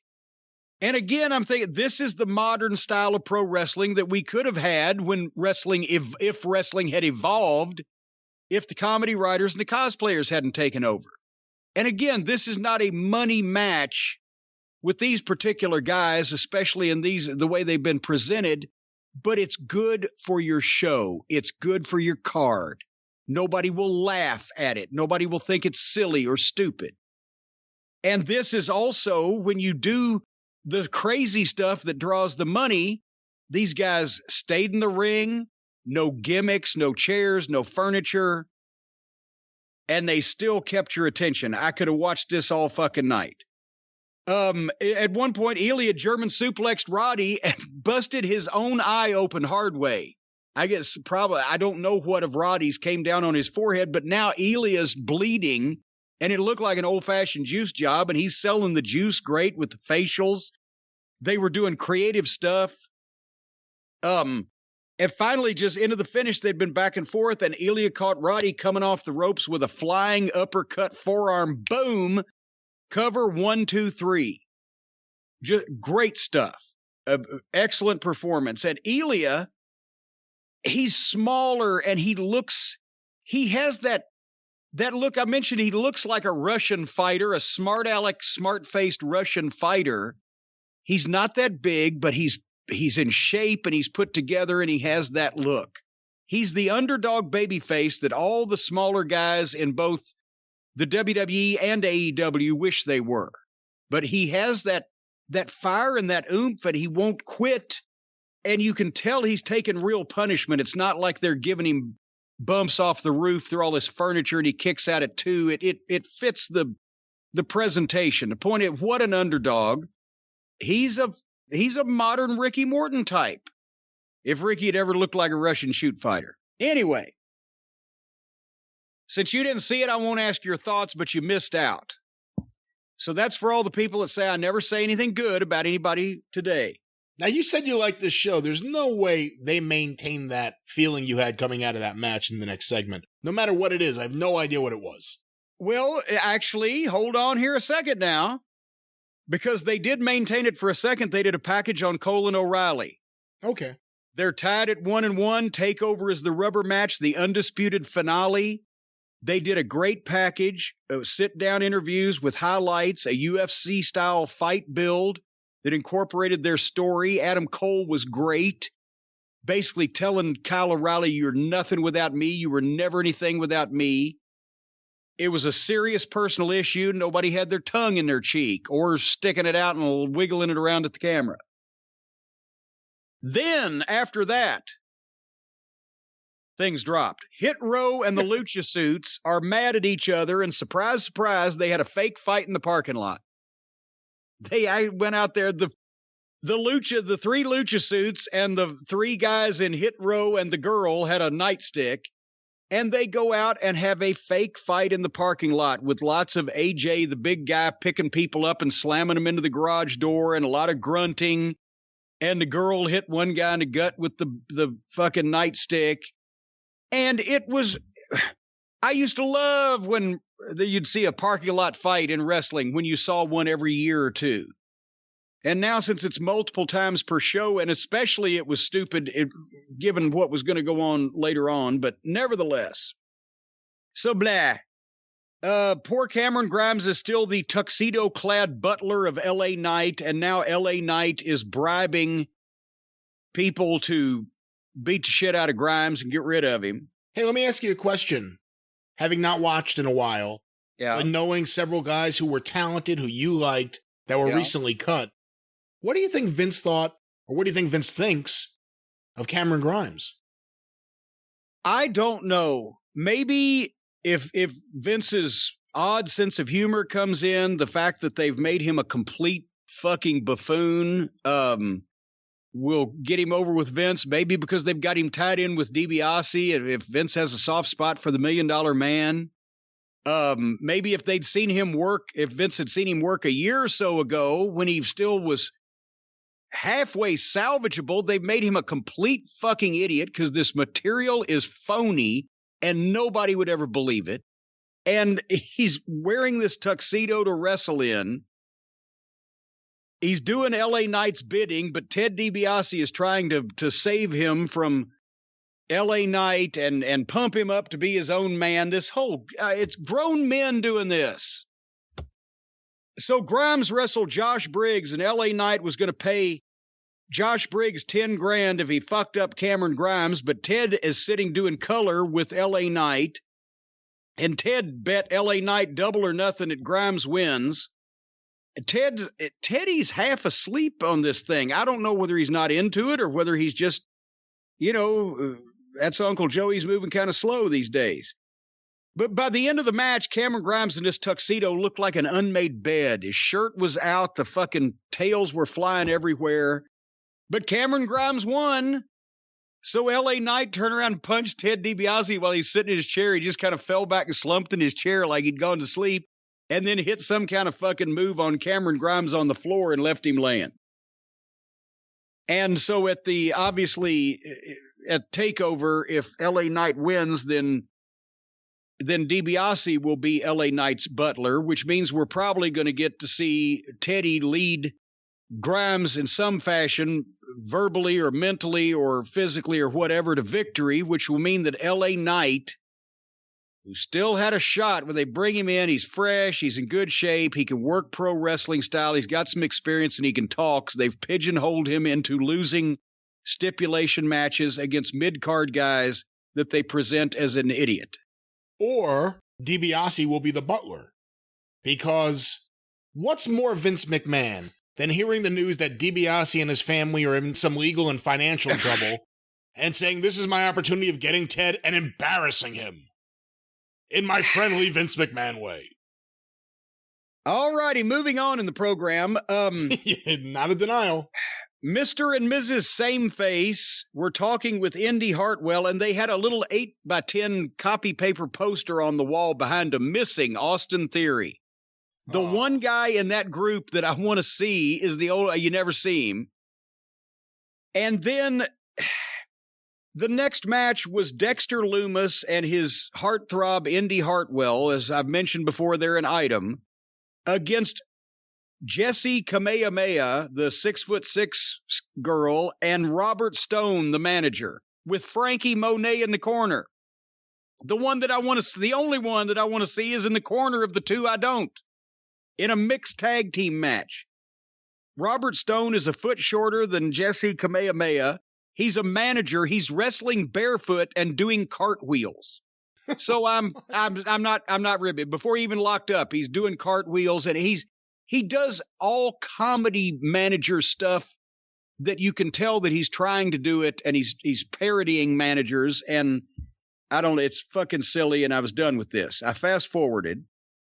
But after the match, I swear to God, I am not lying to you, Brian, Indy Hartwell gets down on one knee and offered Dexter Lumis a ring and proposed to him. Oh, come on. I'm not shit. And Dexter Lumis took it, and Beth Phoenix, poor Beth, started yelling, "We've got a wedding to plan." Oh. I got something else to plan to do with my Tuesday nights from 8 to 10 if this fucking shit keeps up. That wedding may be around the same time as the funeral of NXT. It's just so anyway, I said at that point, I wrote, I'm done with this show, but they've advertised Karrion Kross and Samoa Joe face-to-face tonight, so I'll fast forward to that. Right? Because after Roddy and Ilia, and then the Cole and O'Reilly package, the comedy has stuck this thing right back in the toilet, and it was a mess. So, but here's what I fast forwarded through. Dakota Kai and Raquel Gonzalez did a dueling promo. Carmelo Hayes faced Duke Hudson in the breakout tournament. And Carmelo won and will face Odyssey Jones in the finals. And Carmelo is a babyface. Oh, I'm so happy. And then Odyssey Jones is a babyface. And Odyssey comes out face to face with Carmelo and has a line. But who is the babyface here? Why not give Odyssey Jones a heel to slay to get him over? Because if he don't win this, they're out of their fucking minds. But now it's just two babyface guys that deserve a shot. So now, if anything, you're just, as a human nature, you're going to pull for the smaller guy. God damn it. DiBiase and Grimes did some horrible material where Ted was giving him the pep talk and Cameron Grimes was starting to realize where he'd gone wrong and what he'd done. And then he ripped his shirt off and the old Cameron Grimes is back and to the moon. But at one point, Cameron Grimes actually said these words, "Sadly, I dropped the ball." No one ever says that about themselves like that. No, they don't. Then I gained new respect for somebody, a modern tag team. The next match was MSK against Imperium, old Marcel Marceau, as we've called him, and Fabian Forte, but it's Marcel Barthel and Fabian Eichner. This tag team match, I gained new respect, as I said, for Imperium because this was two really fucking good pro wrestlers having a struggle to have a good match with two awkward breakdancers. Imperium looks like ass kickers. They look like athletes. They look like heels. They're no nonsense. MSK looked like they wandered off from reform school with bad haircuts and prison tattoos. And this was, God, the problem with MSK is they learned to flip before anybody ever made them learn the basics. So their timing and their selling and they rush and they push and they herk and jerk. And it may be, they've got athletic ability because they can do all this shit, but they just do everything in every direction. And it may be too late to break the bad indie habits and retrain them. I am going to say the answer is yes. Imperium got some heat on it. They did a blah hot tag, and the white guy, I can't remember which name's which, but the white MSK guy made a spastic comeback with a bunch of kicks from every direction where the guys couldn't really just take a bump. It was like bang, bang, bang, bang, bang, bang, all over the place, running back and forth. And then, and I don't know that I've ever seen this before. It struck me here. It's very odd. The babyface makes his comeback, bang, bang, bang, bang, bang, and then turned around and flat-footed tagged his partner that had just been getting the shit kicked out of him for 5 minutes, tagged him back in without going for a single cover. Not one false finish in the babyface's comeback. He turns around and tags his partner back in. And I'm like, my God, what in the world? You know why they did it? Do you remember the first time I saw them, I said, I've seen the stupidest move ever done. They put their opponent down on the ground, on the mat, and then one of them stands away from the opponent, but jumps up in the air and does a backflip, and the other one, his partner, shoves him to where he will land on the opponent that's laying there stationary. Or he could have just done his fucking backflip and landed on the fucking guy who ain't moving. But they think that's a tag team maneuver. And that's why he tagged the guy flat-footed back in without even going for a false finish on his comeback so they could do that spot. And then Walter comes out and interfered, distraction, and Ilia comes out and they get in a fight on the floor. And in the confusion, MSK beat Imperium. These two fucking juvenile delinquents beat the badass foreigners. So, but then Walter was still on Ilia, and this was, I get, okay, the black MSK member's name, I believe, is Lee. So he comes out and throws two punches to Walter's shoulder. Actually, the first one was to his shoulder blade because he hit him in the back, even though he was standing in front of him. And then the second one hit his shoulder. This guy can't throw a punch, but they're doing fucking geometric design flips in the air in the ring. So Walter beat up both members of MSK. Ilia comes back, and Walter stops him and gets a choke. And here's where they fell in the hole with this, because everything Walter does is usually, but no bell ringing, no help coming, no chaos, no urgency. They played Walter's music. This could have been chaos to the fucking break, and instead they do they play Walter's music. He stands there over Ilia. They go to a replay. They come back and they're still posing, standing over Ilia, who is still laying there. That was not the way to close this segment to promote Walter's match with Ilia at TakeOver, because nobody thinks Ilia is going to beat Walter anyway, and he probably is not, and he really shouldn't. But to have him left laying, he should have still been fighting. If anything, somehow Walter should have shown a bit of vulnerability, like taking a bump out on the floor and making mean faces, let his guys hold him back while Ilia was still up. But he's just flat on the ground there, laying there forever while they do their pose. Nobody came out. Nobody rang a bell. Nobody tried to stop it. No urgency, no jeopardy, no money. So that was I liked Imperium, and they did the best they could here, and I always loved Walter. And Ilia was great, but they gave them a bad angle to work with. And lastly, remember I said that fight in the parking lot was so stupid because of what would go on later? Yeah. Okay, all night they've been promoting Samoa Joe and Karrion Kross face to face in this television program. Joe comes to the ring, calls out Karrion Kross. Come out here, you son of a bitch. Kross comes out to the stage and calls security out, and he gets 5 security guys to protect Samoa Joe. And while he's cutting the promo on Joe, the security guys go to ringside. Kross walks in. He can talk. He sounds like a grown man with bass in his voice. That's different in itself these days.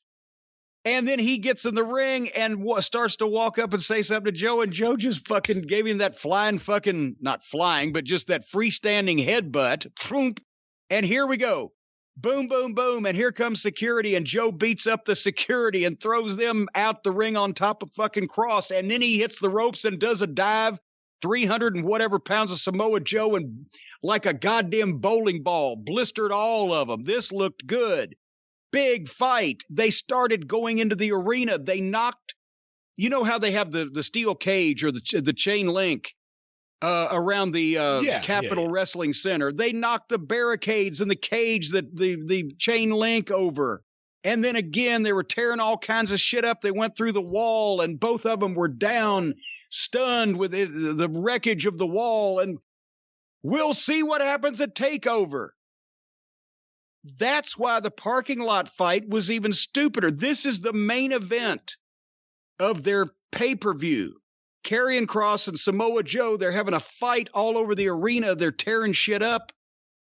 But they just had a fucking fight with twice as many guys in a parking lot, not even an hour beforehand in the same program. Those guys, Hit Row and the Lucha Suits, are the salad with the steak dinner. These guys are the fucking steak. But anyway, this was obviously the best wrestling program of the two of these things, because you got to see Strong and Ilia. You got to see a Cole and O'Reilly package. You got to see Joe and Cross interact. And you got and Imperium. Nobody would have liked that. Well, I guess some people would have liked that match, but I liked that match because it showed me how good Imperium was, that it wasn't any worse with those two delinquents. So this wasn't a bad show as shows go, because there was 3 or 4 things in there that was good. What do you think if Ilia beats Walter? I wouldn't be opposed to it, because the people will go ballistic and the fucking kid has fought and earned it. But having said that, I wouldn't be opposed to it, because it's obviously become apparent that they're not going to bring Walter, nor does he probably want to come to the full roster and put him on the main roster and have him interacting with the Reignses and the Cenas and et ceteras. So if they were going to do that like they should, then no, Ilia shouldn't beat him. Anyway. That was NXT. Yes, it was.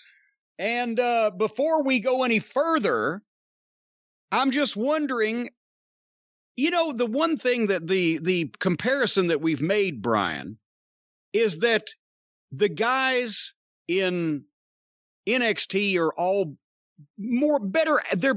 They're better conditioned athletes. They're better trained, right? They're not like the amateur indie guys with the soft, pudgy bodies like you have over in AEW. And I think that's because, the AEW guys, they just ride these skateboards. They don't really get out and experience life like on one of these big Rad Power Bikes where you can just go anywhere you want to go. Imagine how different Darby Allin's life would be if instead of a skateboard, some loving guardian of some sort had handed him a Rad Power Bike. That's what I was going for, yes, because then instead of tootling around on that little chintzy skateboard, he would be in style, running up and down hills, driving up and down hills, puttering around doing his errands, going to work and back. To the ring. He likes to take his skateboard to the ring. Imagine him on a Rad Power Bike scooting to the ring. A Rad Power Bike to the ring.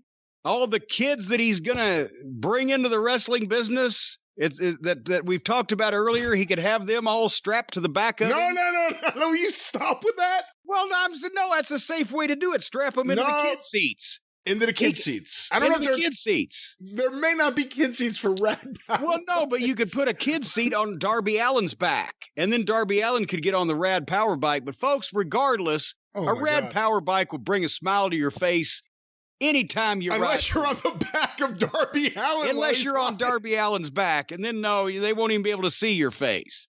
Rad Power Bikes were voted best affordable electric bike in 5 categories by electricbikereview.com. Even better, they're North America's largest electric bike brand and half the price of most e-bikes. Do you want to enjoy the outdoors while limiting your carbon footprints and fingerprints? You don't want to lug equipment up a trail when you're fishing? We talked about fishing a lot today on the program. Zoom up the steepest hills without getting hot or sweaty. Run errands, commute, They do it all. 5 levels of assisted hill climbing power. You can ride up to 20 miles an hour without pedaling at all if you want to ride without getting sweaty, but pedaling is optional. Rad Power Bikes are affordable. Most of the e-bikes are in the $3,000 range. Rad Power Bikes start at just $999, and most are under $1,500. So, if you've got questions, Rad Power Bikes even has a dedicated U.S.-based customer support service that is there for you when you need them, and they can also understand you and you them. It makes the perfect gift for someone who loves being active and outdoors. Now, for a limited time only, Rad Power Bikes offers flexible financing for as low as 0% APR. You can't get much lower, and free shipping. Text JIM, J-I-M, to 64,000. That's JIM, J-I-M, to 64000 today, and you can get the free shipping on these Rad Power Bikes because they are indeed rad. They're as rad as Radford. Terms apply. Available at radpowerbikes.com/terms. Rad Radford terms available at radradford.com/terms. And for the record, Louie Spicolli was a very good pro wrestler. I wouldn't necessarily compare the coolness of the Rad Power Bike to the gimmick of Rad Radford. No. Rad's gimmick was not, no, they didn't understand. They didn't understand a lot back in the 90s, but they thought that Louie Spicolli was somehow a rad punk rocker or something. Rad Radford. No one points out enough what a stupid name that was. Everyone focuses on so many of the other stupid ones. Because Louie was actually really good during his run despite that name, no one points out Rad Radford. Do you know that Louie Spicolli would have, if everything had worked out right, been figured into Smoky Mountain Wrestling? When? At the very beginning? Because the Midnight Express and I went to, when we took that time off from WCW, when we had quit to wait for George Scott to be fired, we went over to Continental and worked some dates for Bill Dundee in Knoxville, Johnson City, Birmingham, and, did we go to Dothan or was it whatever? Anyway, on the card was Louie Spicolli. It was his first territory. What was he, 20 years old maybe? And at that point, he looked like he could have been Bobby Eaton's little brother. And I said, give me your number because one of these days you're going to be Bobby Eaton's little brother. And when I was planning Smoky Mountain thinking that Bobby would be available, I said, we got to do something with Spicolli. And then I never got Bobby except for the, 8 weeks or 6 weeks or whatever that Watts loaned him to me. And then Louie started working for AAA in the early 90s and then got the spot as Rad Radford. But he didn't do himself any favors because he picked up bad habits. And that soured Vince on him forever, to the point where we were going to WrestleMania. It was me and Vince, JR, and Bruce in the car, and we pass Candido and Tammy, and Louie was in the back seat because they were friends and he lived in California, so he was visiting. And Vince looked over, is that Spicolli, that drug-infested asshole? Like, wow. Jesus Christ. What fucking heat. Wow. But, asshole. I mean, I can understand if Vince has a problem with drugs, pointing out that drug addict, but yeah, drug-infested asshole. I'm like, Jesus Christ. Wow. But unfortunately, it did not end well with Louie and pills. But that's, if the question was answered in my mind right there as to whether we needed to pitch a return of Louie Spicolli or not to Vince.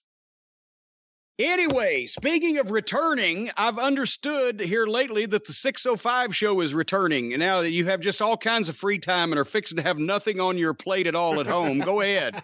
Well, that's right. Let me tell you about everything happening this week on the Arcadian Vanguard Podcast Network. Get information about all the shows on Twitter at Superpodcasts or on Facebook, facebook.com/Arcadian Vanguard. A few notes.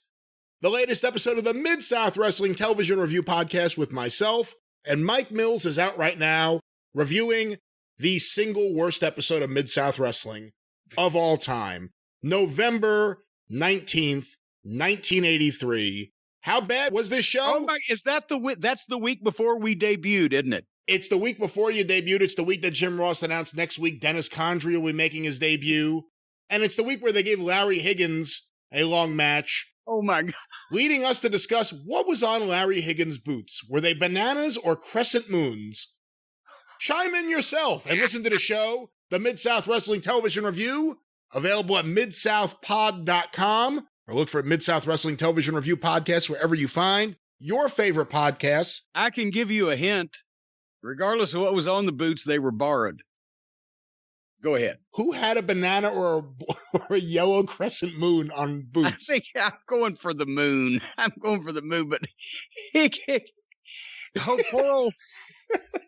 poor old Hacksaw Higgins, when we got there, had just not been there too long. And as I recall, he had a problem where he'd borrowed some boots and again got new boots. And then he's one of the guys that Jarrett picked in the trade. Remember, he got Hacksaw Higgins, Rick Rude, Masayo Ito, Neidhart, and Jim Neidhart. Bill Watts got the Midnight Express, myself, the Rock and Roll Express, Terry Taylor, and Bill Dundee to book. Buddy Landell. And Buddy Landell. It's the only time anybody ever got the better of Jerry Jarrett on a deal. Anyway, you were continuing. You were saying something. You stopped. You had a point you were making. No, I just said they were borrowed boots. I don't. Well, you said there was a story. What was the story? No, there was no story. I just remember he was borrowing shit.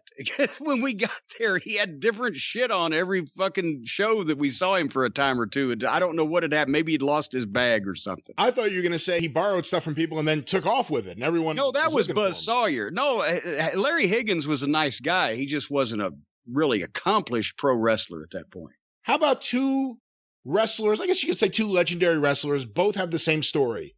They gave Buzz Sawyer money to train them, and Buzz Sawyer vanished. Magnum was able to track him down to Portland. The Undertaker never got his money back. Boy, and I'll tell you what, I think it probably worked out better for everybody, because if Undertaker had tracked Buzz Sawyer down, I don't know if he would have just settled for being trained.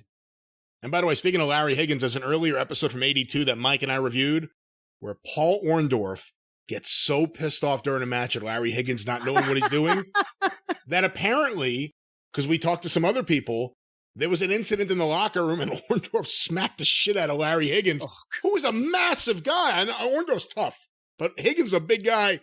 And whatever Orndorff did during the next match, if you watch and you know that story, you see Higgins and his bag in front of all the fans walking out. Oh! In the middle of the taping. Oh! But again, check out the Mid-South Wrestling Television Review podcast. Well, and by the way, I will interject. If you saw, and that was the only way out to get to where you needed to go into your car in the parking lot in Shreveport. You had to go out the front, and it was a rule that everybody had to stay until the end of the taping anyway. So you didn't generally walk out in front of them. But if he walked out in front of the people and it was caught on camera, which it would have been, somebody in the locker room told him, you probably ought to go ahead and go. Well, again, he came back in 1983. Hear all about that this week. Also, the latest episode of the Mid-Atlantic Championship podcast. Mike Sempervive has sent in the latest episode. Check it out right now. It is part 2 of Mike's deep dive look at the life and career of Don Kernodle. It is tremendous. Mike did a tremendous job on this at midatlanticpod.com. or look for the Mid-Atlantic Championship Podcast wherever you find your favorite podcasts. And of course, the 605 Superpodcast, the Mothership! I come bearing a gift. I'll give you a hint. It's in my diaper, and it's not a toaster. And we'll see how much longer I'll be able to yell at that level for a little while here. Yeah. But the 605 Superpodcast, actually, we are scheduled to complete everything next week. It would have been done this week, but there's some stuff going on you'll find out about soon enough. The big product launch is this weekend. But go through the archive today at 605pod.com, available wherever you find your favorite podcast, The Mothership. It's certainly a mother, all right. And a ship. Well, the time of the show has come here. We can't stall it off or any further. The AEW Wednesday Dynamite event from August the 18th. Of course, obviously, later on in the program, we'll talk about Rampage, the debut, but that hasn't happened yet. That'll be the lights out segment. But this, I felt like I had taken too much of the beam dream, the dream beam. because this whole show, can we officially say at this point that Tony Khan has now been taught the meaning and the procedure of hot-shotting? I mean, the whole run of AEW has been nothing but hot-shotting. Where they've got two of the biggest stars in the business coming in, and they're setting the bar so high for 100-mile-an-hour chaos in every direction that I'm afraid none of that's going to make any sense when they get them.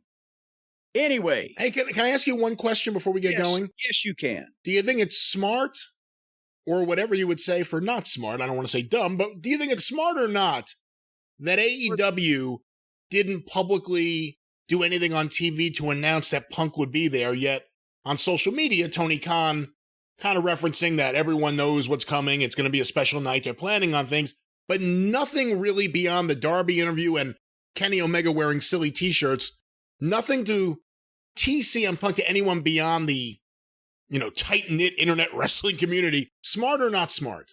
Do you think anybody is going to watch this program that are not in the tight-knit internet wrestling community? I mean, yes, you're correct in that when you've got something like that, you should tease it on your television program, but does anybody just casually watch this program? Can anybody stomach casually watching this program, or is it the same? Are they preaching to the choir whenever they do anything? If there are any casual fans, I'm sure they would let other casuals know if CM Punk was strongly teased or implied on TV. And he wasn't. That's one of the benefits of CM Punk, you would think. He's going to bring in people who may not already be there. And then they'll have him to blame. Those people. Anyway, this show opened up big star power. John Moxley, the CEO of Moxley Plumbing, and our friend Eddie Kingston out in the concourse somewhere because they have to walk into the arena to Wild Thing. Whereupon they walk into the arena for Wild Thing, and Moxley has been their guy in the past. So we're talking about one of the top 2 or 3 supposed single wrestlers in AEW. And 2.0 and Daniel Garcia attack them in the aisleway, not even at ringside. They didn't get that far, and just leave them laying there somewhere in the dark, not to be seen again. Daniel Garcia, I have never heard his name before 3 weeks ago, and now he's kicking the shit out of everybody. Can you imagine if MJF had this kind of push? We've seen more of Daniel Garcia in the past 3 weeks. MJF's been there for 2 fucking years. Or anybody. 2.0. They were so unimpressive in NXT. They came in there. I was excited. Like, wow, these guys are actually doing good. Little did I know they'd be attacking the main babyface within weeks at the open of the show. It's puzzling the guys that do get to do what they get to do at times. What they get to do. Nothing against them, because I like these guys so far, but kind of puzzling. A team that just got canned from the other company that was on their television and getting beat, and comes here, and before they won a match yet? Did they win their first match or whatever? Now they're jumping Moxley and Kingston, but it was 3-on-2. And then getting in the ring, and you're right about the chubby 2.0. He's great.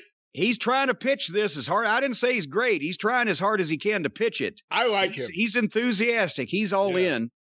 But they get in the ring, and they call out Sting and Darby Allin for their match. Moxley and Kingston are dead. They've disappeared. Moxley's completely dead. We'll get to him in a minute. But they don't. Instead, here blackout, and it starts snowing, and here comes Sting walking in as he usually does, and then Darby jumps in from the rear with a skateboard, which he hits one of them with and then drops it. And then we have our Texas Tornado match. Now, I don't even know if they ever said, was this 2 against 3, 2.0 and Garcia against Sting and Darby Allin? Or was it supposed to be a tag match and Garcia's just freely interfering because it's Texas Tornado, which means no rules, which means lazy booking? They never explicitly said it, but I figured either Kingston or Moxley were supposed to be the third guy in the match, but they never actually came out and said who it was going to be. No.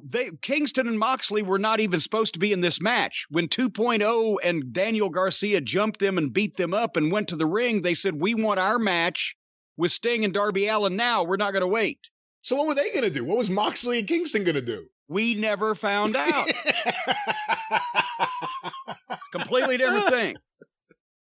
Fortunately, they can react to these things on the fly. So immediately they start this match by fighting into the arena and through the fans. NewLawOffice.com, 888-692-8084. Tony Khan's a billionaire, and one of these guys is going to lose him a couple of $100 million sooner or later. They did sloppy fighting up the concourse, up the stairs to the concourse. And then they fought in a dark, empty, carpeted area of the arena that was sealed off from the fans with nothing even hanging on the walls. I guess they took the pictures down. They were afraid they were going to get them bloody or whatever.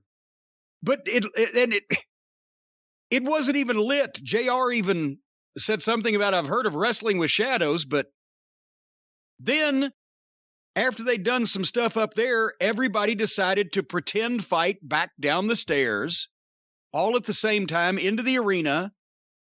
And they got there, and then Darby was the last one. He tiptoed down the rail and jumped 3 feet off the rail onto the heels, and the people popped, which is one of the most unimpressive things he's ever done. But I don't know what the fuck. Then Eddie Kingston showed back up. Usually Moxley won't stay down if you shove a hand grenade up his ass and pull the pin, but he just disappeared. But Moxley came back and jumped in. Kingston, came back and jumped in and started fighting with somebody. But finally, they got ringside, and Darby Allin, the first thing they do when they get back to ringside, Darby Allin pulls out a table.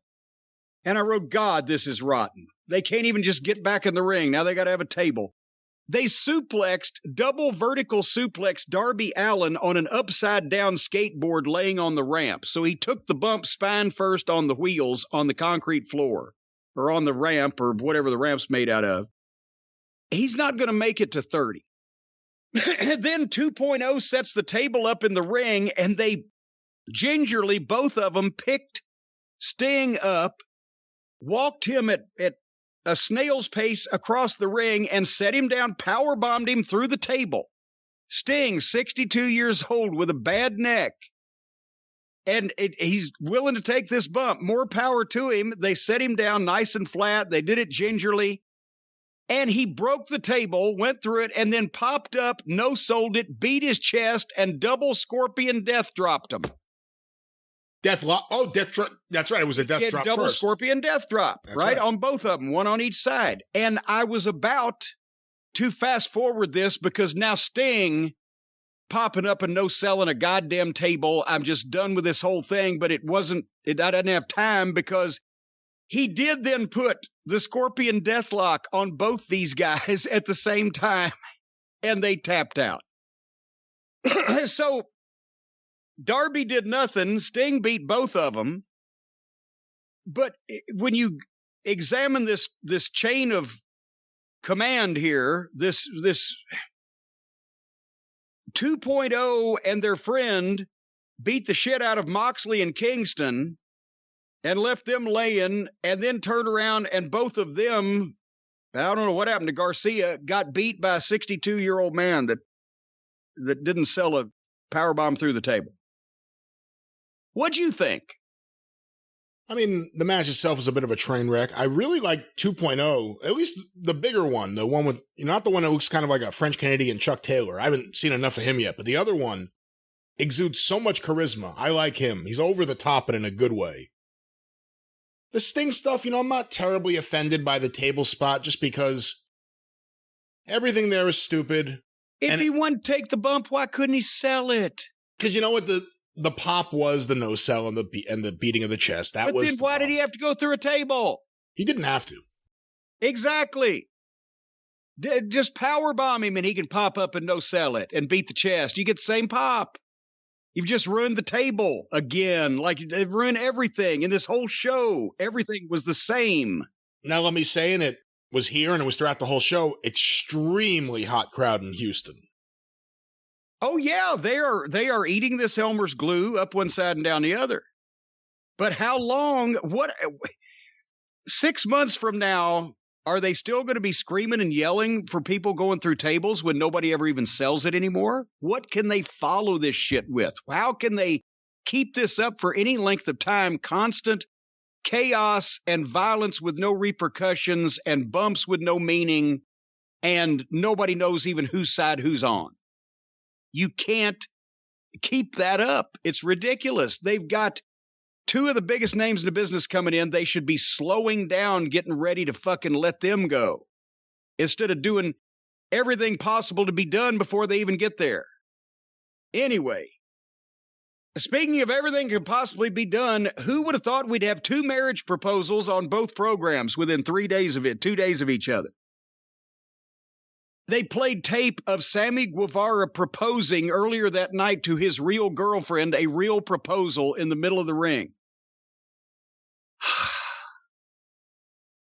If it was an angle, I probably wouldn't have liked it anyway, because weddings are way past done, and I never liked them to begin with in wrestling, but at least those were mostly works or whatever the fuck. But this was just because I guess they thought it was so cute and such a heartwarming moment that they'd put it on a wrestling show.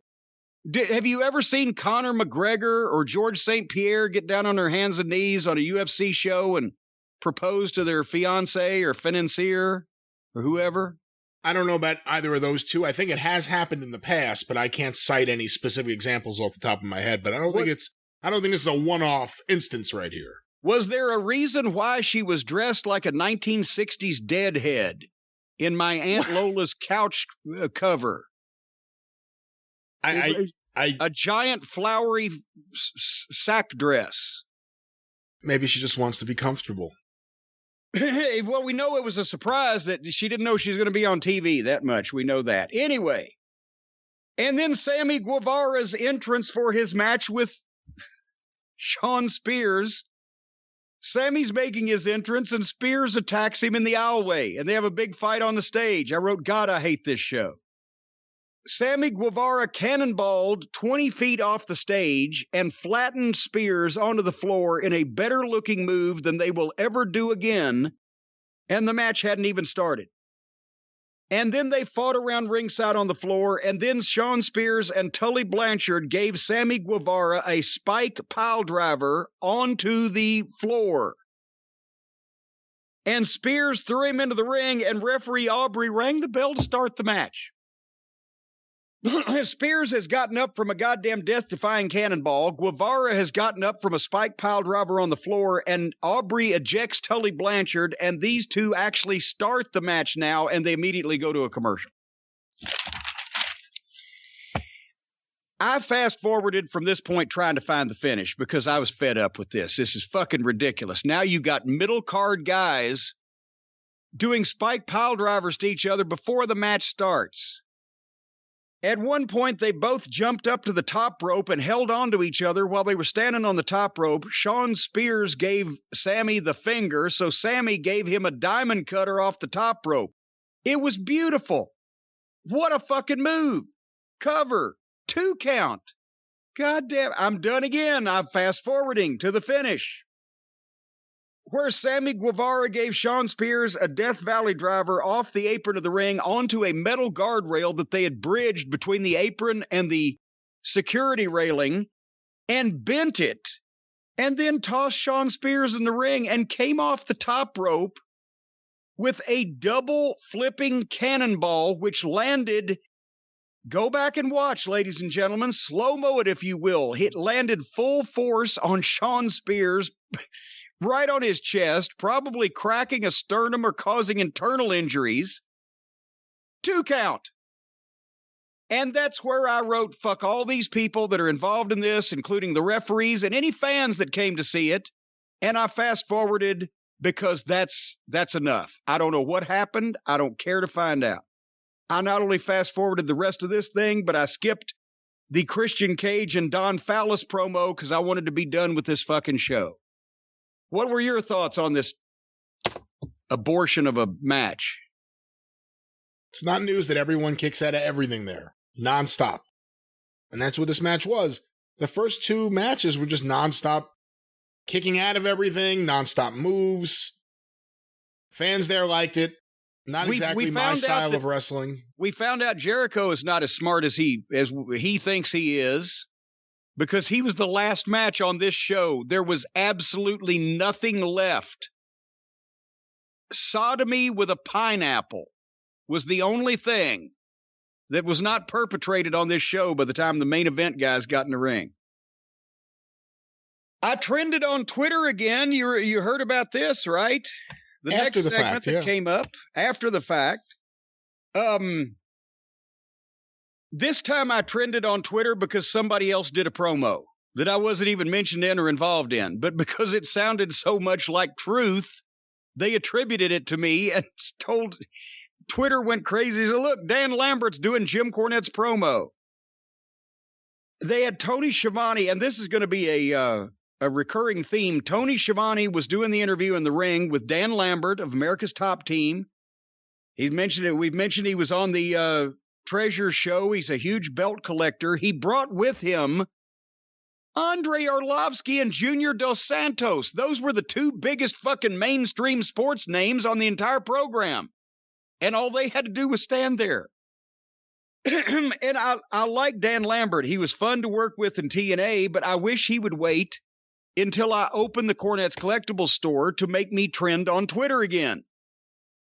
But he had a ball here. He had more conviction in his delivery than anybody on the roster because he was telling the truth, and for some reason they're letting him. His guys were tougher and could out-wrestle anybody on that roster. It's all a bunch of fucking... children playing, and he said to the fans, you're not here because you're hardcore, you're here because you're hard up. It was beautiful. And this time when Lance Archer comes out to defend the honor of AEW, guess what happened to him? Brian, I know what happened to him. Yeah. He got attacked on the ramp by Scorpio Sky and the other Page, who are not even involved in this. And they fake kicked him to death with their spotless white tennis shoes on. Did you see that? Yes. All you could see was those big, white, spotless, bright blobs of shoes, and that naturally drew your eye to the fact that they weren't making any contact. And nobody came out to help. JR said, probably a good time for the referees, but we didn't see any. So Lambert cut a promo. Great promo, told the truth, caused me to trend on Twitter. Lance Archer comes out and gets the shit kicked out of him from behind by these two other yahoos, and off we go. Did I miss anything? No. I was missing sleep is what I was missing at this point. Boy, let me get a cold Sprite Zero. I wish this was heroin or something. Anyway. Jericho did a promo about being in labor. About his 5 labors coming to an end. He talked about all the punishment. This was an interview in the back, a pre-tape. So he talked about all the punishment that he's taken in these labors he's had over the last month. But in this interview, he had no bandages on. He had no supports on. He didn't even have his arm cast on or his arm support thing like he's had each of those weeks. But he was talking about how he's had the shit kicked out of him. So it was obviously taped earlier in the day. He did rectify that when he came out to wrestle. He had his arm gimmick on. The tag team title match that we apparently now have to see every Jesus Christ week, where the Hardley Boys come out with Brandon Cutlet and knock it off, and Gallows and Anderson and Don Fallis. And they're going to have a match where everything happens so that they can burn the people out completely and demean and devalue everything. This week it was against Jungle Boy and Dino Douche, and Dwarf Dong Sucker is back. Do they still pay the Dwarf, you think? Why? Probably Why 6 are they figures. paying the Dwarf? Rick Knox was the referee. So you knew this was going to be horrible. Did you hear about what happened to Rick Knox last week? I did not know. He walked past a cemetery. 2 guys ran after him with shovels. So I'm going to save everybody's time and my nerves. If you want to know what I thought of this match and everybody involved in it, listen to any other review that I've ever done of any of these guys' matches, because they're all the same. And instead of their backyard trampoline, they've conned a billionaire into letting them do it on television. At one point, Jungle Boy almost killed old balding Buck trying to superplex him while Jungle Boy's feet were on Dino Douche's shoulders coming out of the corner. Finally, Twinkle Toes came out and clobbered Dwarf Dongsucker with a chair. Hey, only thing he's ever done. I appreciate it. Then they distracted the referee for what I think was over a minute. I didn't have my watch with my second hand, but I tried to count. It was over a minute while Christian Cage comes out and tackles Twinkle Toes, and they fought off. And the guys did a stunt in the ring with a chair, and they did some more ridiculous shit. And then, they let the referee go, but there was no false finish even there. They did more ridiculous moves. And then the Cucamonga Kids won with those shitty knee lifts again. These guys do everything in this match that you would believe could paralyze somebody if they ever sold it, and it's never the finish. But they will get a guy on his knees, hold their hands like they're ringing around the fucking Rosie on the maypole, and give him knee lifts that don't even look like they fucking come in contact with anything. And everybody falls over like they're dead for that. It looks like... So then, of course, they have to have an afterbirth, where the heels then continue to beat up everybody again. And Christian and Twinkle Toes come out so they can get involved. And they all beat up Christian, and Twinkle Toes pins him while Phallus counts to 3. And nobody tries to do anything about it. Nobody comes out. Until everything's over with. So overbooked, illogical, overdone, phony, silly, too long, ridiculous kickouts, sloppy, a train wreck.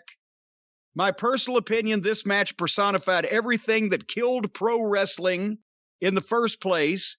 And with people seeing shit like this on a regular basis, pro wrestling will not come back anytime soon. I don't know about the sports entertainment or whatever they call their shit, but pro wrestling, this match is evidence number 1 of why that pro wrestling is fucking gone. And we're only an hour into this show. Help me with anything. It went on way too long, but every Young Bucks and Omega segment lately seems to. But the post-match thing just went on forever. And it's interesting when there's a lot of guys who don't get on TV and the Bucks keep booking themselves in really long segments. But that's another story for another time and maybe a topic other people are talking about right now. I'm not into the Bucks matches. I think Matt Jackson completely fucking sucks. Just a little guy walking around puffing his chest out like he's tough. His brother at least has talent in there.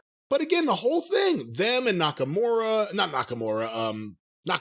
whatever his name is, and fucking Cutler and Callis and Omega and the fucking Good Brothers who are goofs. Just a bunch of adults acting not even like children, because children don't act like this, but just acting like idiots. And it's not cool, and it's really lame, and to me, it brings Omega down. I know what you think of Omega, but I'm just saying he's the champion. Him associated with this brings him down. Brings down anyone who's associated with it. It's so goofy. Flair and Piper. I mean, name every heel throughout history. The heels that got followings were the heels that were cool. It wasn't a bunch of people desperately trying to find something. The Young Bucks are just horrible in terms of everything about character and personality.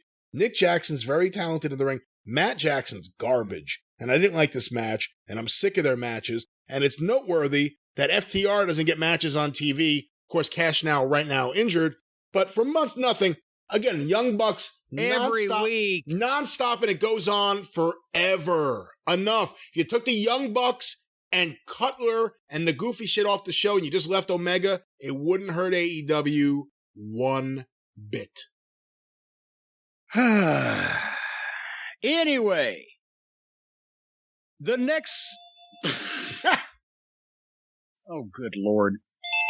It's a toll-free call. I'm not interested. Well, that'll show him. All right. The next segment Tony Schiavone was back in the ring. They've lost all their interviewers. Now, Tony was everywhere. Tony Schiavone's in the ring. He brings the Big Show out. I'm sorry, Paul White, the former Big Show. And he does a good promo. He's got personality, Show does, Paul. He's got a big announcement he wants to make. And suddenly he's interrupted by QT Marshall, who comes out with Comoroto and Solo. And he's starting to jaw back and forth with, it's the Big Show, and he's interacting with QT Marshall. Maybe it's not a coincidence that QT Marshall has admitted to writing the format for this show. This went a while, and QT shows x-rays and hip implants and a scar from his hip surgery on the screen. Yuck. That he says he got by taking advantage of his position with AEW. Well, yes. Well, how else would he get So the why guys? would Tony Khan in character keep him employed? Because this shit doesn't make any sense. But how else would you have somebody's x-rays? You stole them because he works there. That's what... They've had too much beam themselves. Anyway, so then Show reveals he's talked to Tony Khan and he's getting back in the ring. And at the pay-per-view, it's going to be QT Marshall against Paul White. Paul White, the Big Show, the world's largest professional athlete. First match in AEW. First match in AEW, a major pay-per-view attraction and wrestling star for nearly 20 years. First match in AEW, Paul White versus QT Marshall. If you have to give the Big Show an easy match because he's not in condition to go anymore, then you still have to if you're going to give him a match at all, you have to make it something that might sell some fucking tickets. So give him an experienced veteran with a name. But it's just, where's he going to go from here? Anyway. They bring the Big Show in. They sign him as a commentator. They say that every now and then he's going to wrestle a match, and this is what they do. Something with him and QT, who the fans don't give a shit about. No one gives a shit about. Like you said, we all know QT's involved, and he's hooked up behind the scenes, and that's the only reason we're seeing him on TV, because in a year and a half, 2 years, whatever it is, there's nothing that he's done on TV that has made it so that people say, wow, I can't wait to see what QT does next week. They keep just putting him out there. He's like a male Brandy. They keep putting him out there, and nobody cares. QT's not a bad wrestler, especially in this field, but he's not a main event guy. And if he's going to be figured into the office and going to be involved in the training program, whatever else, he shouldn't be a main event guy, which is a good thing because he's not a main event guy. We booked him. Me and Hunter Delirious booked him in Ring of Honor. He wasn't going to be the main event guy there either, but he has talent. But it's ridiculous that now he's suddenly the leader of a group and things are revolving around him and he's working with the Big Show on pay-per-view.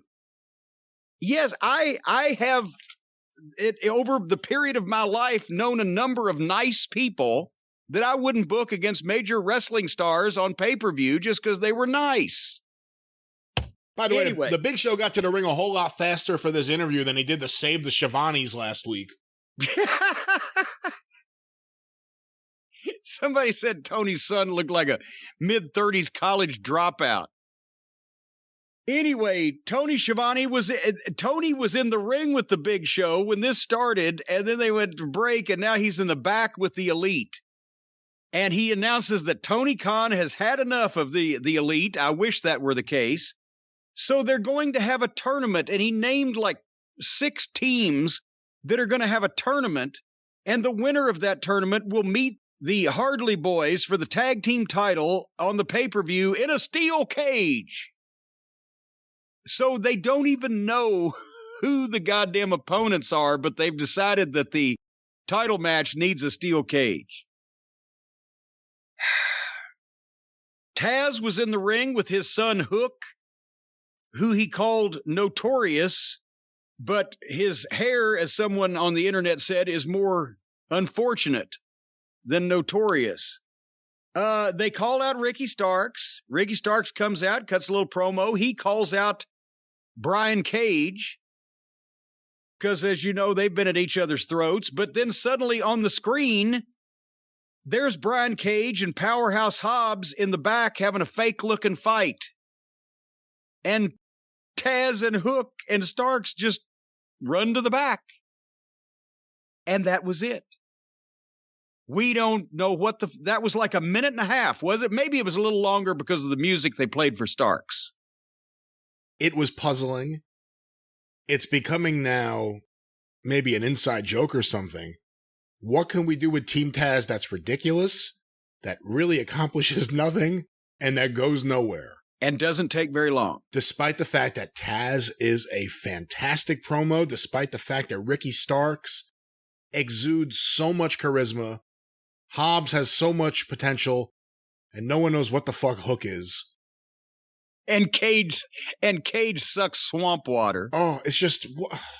I wish if I had a wrestling promotion, I wish I had someone like Taz and Starks. And what they do with them is ridiculous. Fuck, I'd like to see Taz and Starks with Big Show instead of QT and his crew of jobbers. I'd rather have Hobbs than any of them. Because, I mean, Taz is a great promo, but he can't wrestle anymore. And honestly, if I was going to pick between Hobbs and Starks as to who has more main event potential, I'd go with Hobbs in 2 or 3 years. But I don't want any of them after seeing all this shit. Anyway, so at least Taz was in the ring to give Tony Schiavone a break because he had to go back and interview Pac and Felix and Penthouse and Alex, and here came Chavo Guerrero and Andre Olio and the anonymous assistant who gave them Andre's conditions for their match, and it was like a stack of 500 pages of copy paper with the so they're doing comedy here in these pre-tapes, and this was horrible. And Alex didn't even speak. The next match was, and I was going to give this an opportunity, Brian, so don't judge me, because I did give it an opportunity. Penelope Ford versus Thunder Rosa. And I like Thunder Rosa. She is incredibly talented.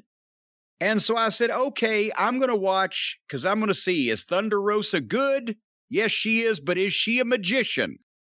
And the answer was, drumroll please, no. Within seconds, Thunder Rosa goes for a shoot-off, shoot Penelope Ford corner to corner. And it looked like that Penelope was supposed to reverse it, because as Thunder Rosa shoots her, she goes down to the knee to get ready to be jerked and for the reversal or whatever, but Penelope Ford forgot to hold on to reverse it, and she just let go, and she just went pirouetting across the ring by herself, turning in circles until she stopped in the corner. And I said, no, fuck this. I'm sorry. This is like booking Sable against Mildred Burke. So I zipped ahead because I needed some time. Thunder Rosa won with a tap out, and that's Penelope Ford had her chance. Did I miss anything earth-shaking? Thunder Rosa's really good. Obviously, Thunder Rosa could show more when she's in there with someone who's a more talented worker than Penelope. Nothing against her personally, but she's still learning her way in there. The only other note, Thunder Rosa's super over, although the crowd did get quiet during the match. Yeah. And that's really it. Well, Tony, we go back to Tony, back in the back again with Arn and Brock Anderson. You remember Brock is Arn's son that won his debut match out of the blue 8 weeks ago and has never been seen, heard of, referenced again. But now he's back, and he has signed a contract against Arn's better judgment to face old Malachi Jones next week to get revenge on him for kicking the shit out of Arn and Cody and everybody else here a few weeks ago. And Arn doesn't want him to do it, and Brock won't listen. So he should form a stable with Shivani's kid and Billy Gunn's kids and all the other kids of wrestlers who found out that there was a billionaire who was about to hire everyone in sight. Oh, everybody in sight. And all of their immediate families and many of their close friends. Anyway, guess who was up next? Jon Moxley, without a mark on him, in the bowels of the building. Obviously taped earlier in the day. He was talking so fast. This was a rapid fire promo, and he was sniffing and wiping his nose. and seemed very congested. Was I imagining that? Or was he just doing it blatantly and obviously? I don't know. I can't say what you're imagining or not, but in my head, I always see the Moxley character as being a massive cokehead. Well, the point is, he was talking. So I don't know if he even referenced getting the shit kicked out of him earlier in the show. But this was a great promo. But he knocked Twinkle Toes. He knocked Adam Page. He knocked Christian. He's knocking the baby faces too. He challenged Danny Garcia. I thought that was the Rock's ex-wife, Danny Garcia, for Friday night. That is the Rock's ex-wife. Well, and she's going to have some shit to take care of on Friday night then, because she's going to have to go one-on-one with John Moxley, and he's going to kick her right in the twat. But he's knocking the baby faces. He's going 100 miles an hour. He, as we've said, he can deliver a promo. It's amazing. If his matches were any good, he has tons of conviction verbally. Even though he beats around the bush and it takes a while for you to figure out what he's talking about, sometimes you don't make it. It still sounds like he means it. But then he's a garbage wrestling fanatic, and he has rotten garbage deathmatch matches. But his promos, but I don't, anyway. I saw something not too long ago on the Wrestling Classics message board that made me laugh for way too long. You won't get the reference, but there is some fan out there, probably in England, that will. I thought this earlier when Moxley came out and he was walking through the crowd. I went right back to this thing I read.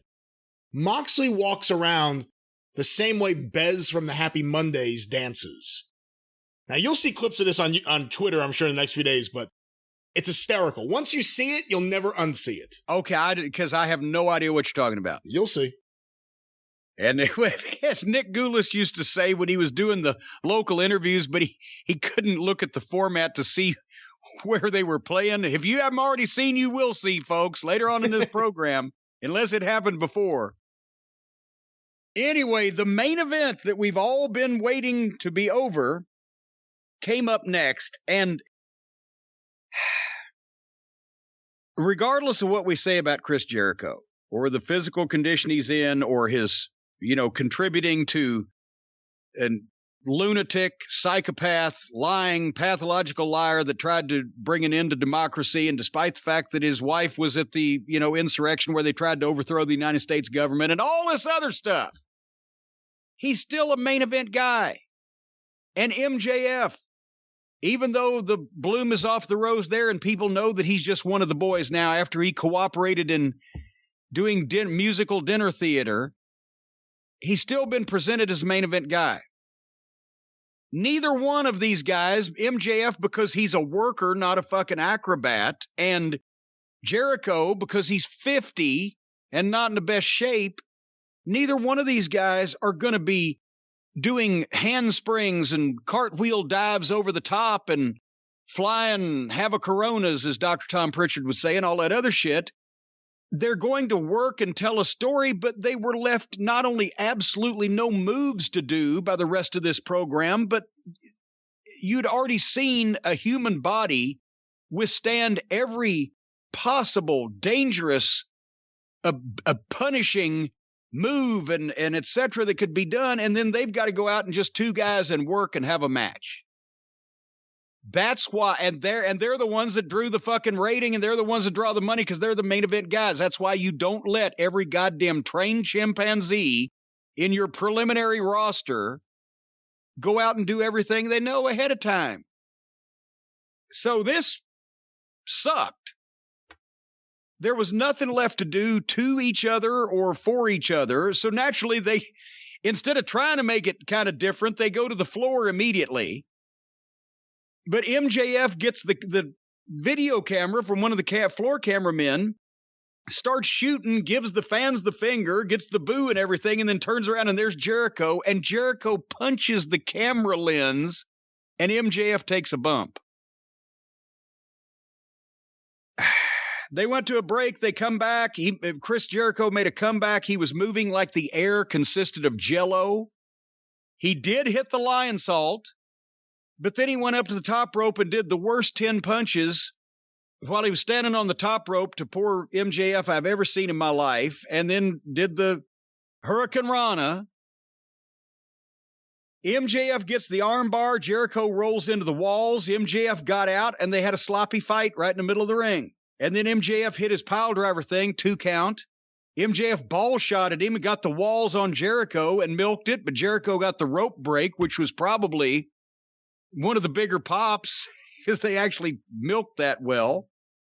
Both of them turned around at the same time, and MJF got his diamond ring, and Jericho pulled the bat out from under where he obviously knew it was and had been leaned up there before the match. He didn't even have to look.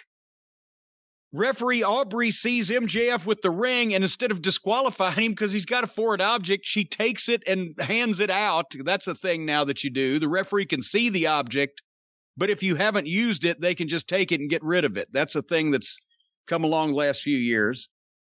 And so she's putting it out while Jericho gut shots MJF with the bat. And then goes for the Judas elbow, which is banned. And we forgot to mention the people sang Judas for Jericho for his entrance because he could neither play his music nor use his move. Some of the people had cue cards for the fucking chorus of Judas. But Jericho goes to do the Judas and then stops and realizes, oh my God, I can't do that. And turns around and MJF hits the Judas on him and gets the armbar and Jericho taps out. I'm sure all of this seemed like a good idea when he pitched it. But between the fact that the rest of the show killed anything these guys could physically do, the whole thing is fucking goofy anyway, the way they built this up, and the fact that it's Jericho's own fault that he lost because, think about this. The referee's back is turned. You have a baseball bat in your hands.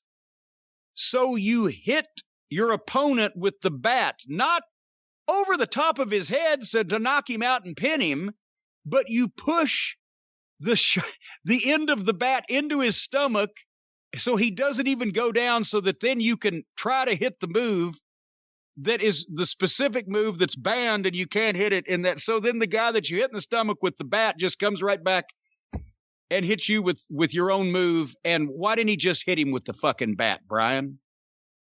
Why didn't he hit him with the Judas when Aubrey wasn't looking? Or that. Yes, the referee's back was still turned. So the fucking babyface cost himself the match because he's an idiot and he doesn't know how to use a baseball bat. And nothing that these guys did could be in any, they were trying to tell a story, but the bumps, nothing was dangerous. Nothing was, oh my God, how's he going to get up from that? Because you've already established that everybody can get up from everything. And then they put these guys on last. It just, blah. And like I said, Jericho was in quicksand. This was one of the worst shows they've ever done from a standpoint of trying to make sure that now that they've got the people back in the audience and they've got the hot crowd, they make sure that those people would never, ever want to see any other wrestling ever again because there's nothing left to look at. Here it's all here. We're going to do everything but burn these bodies after we fucking drain them of their blood. God, I took notes. And I double dog dare me or anybody else to remember anything that happened on this television program a day later because it was just incessant chaos and the humanity through the whole thing from start to finish. And that's my closing thoughts on this program. I don't disagree. I hated the MJF Jericho match. But then again, I hated the entire feud. This is one of the worst booked feuds in the history of professional wrestling.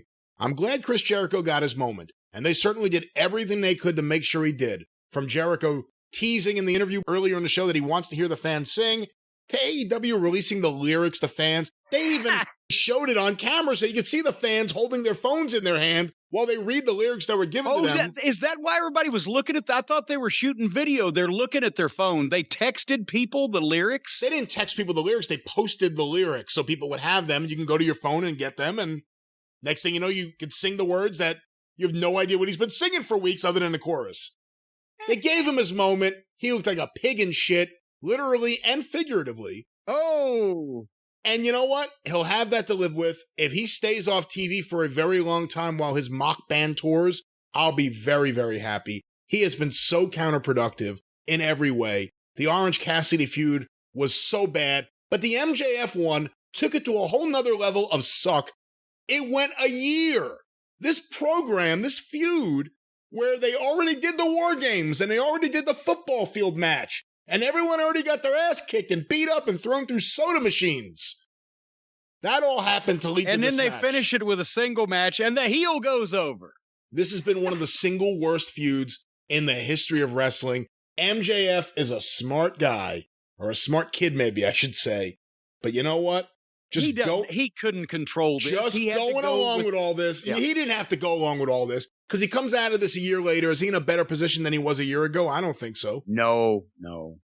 He lost the special as soon as he started cooperating in all the obvious foolishness and the comedy and the dancing and getting his head he flushed in the toilet. He lost it as soon as Chris Jericho said, hey, this guy has something. He's pulling some numbers with the fucking ratings. People are into him. How do I latch onto that after I'm done with Orange Cassidy? That's what fucking happened. Here's an idea. Instead of MJF losing pretty much everything that he ever attempted up until the final match and then beating Chris Jericho like that got him, how about if he had won everything up until now and Jericho only wins the final one?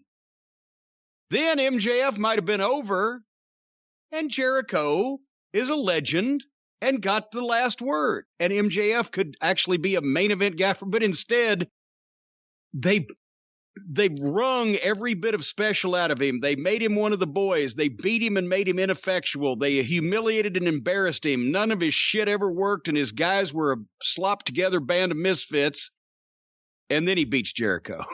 And who do they put him with now? Because obviously some of the main guys are tied up in programs, and there are new guys coming in.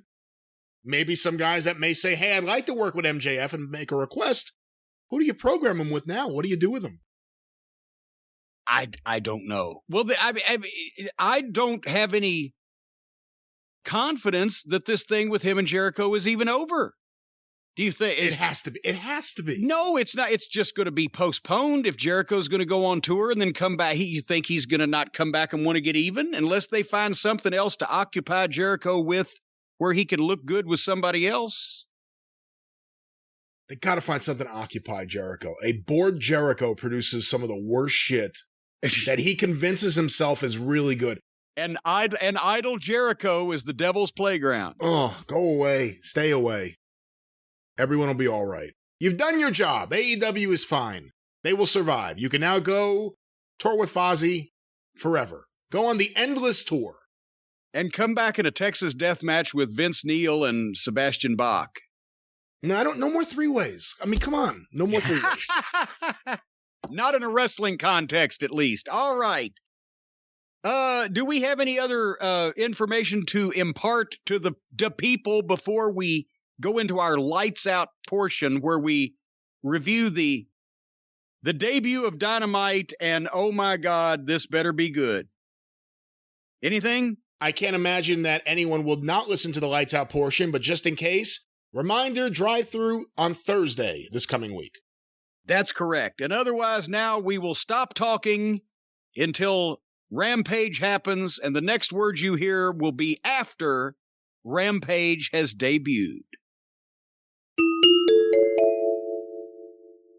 Well, here we are now, the next day. I don't know if we're going to add a sound effect or not, but we are now recording on Saturday morning after the events of Friday night. Of course, very sad events. Once again, the Mets losing a one-run game to the Los Angeles Dodgers. That's the sad thing, and that's the annoying thing. We're in all these games. It's only one run, but, of course, the other main story that everyone's talking about, AEW Rampage in Chicago. Well, it wasn't the way I would have done it.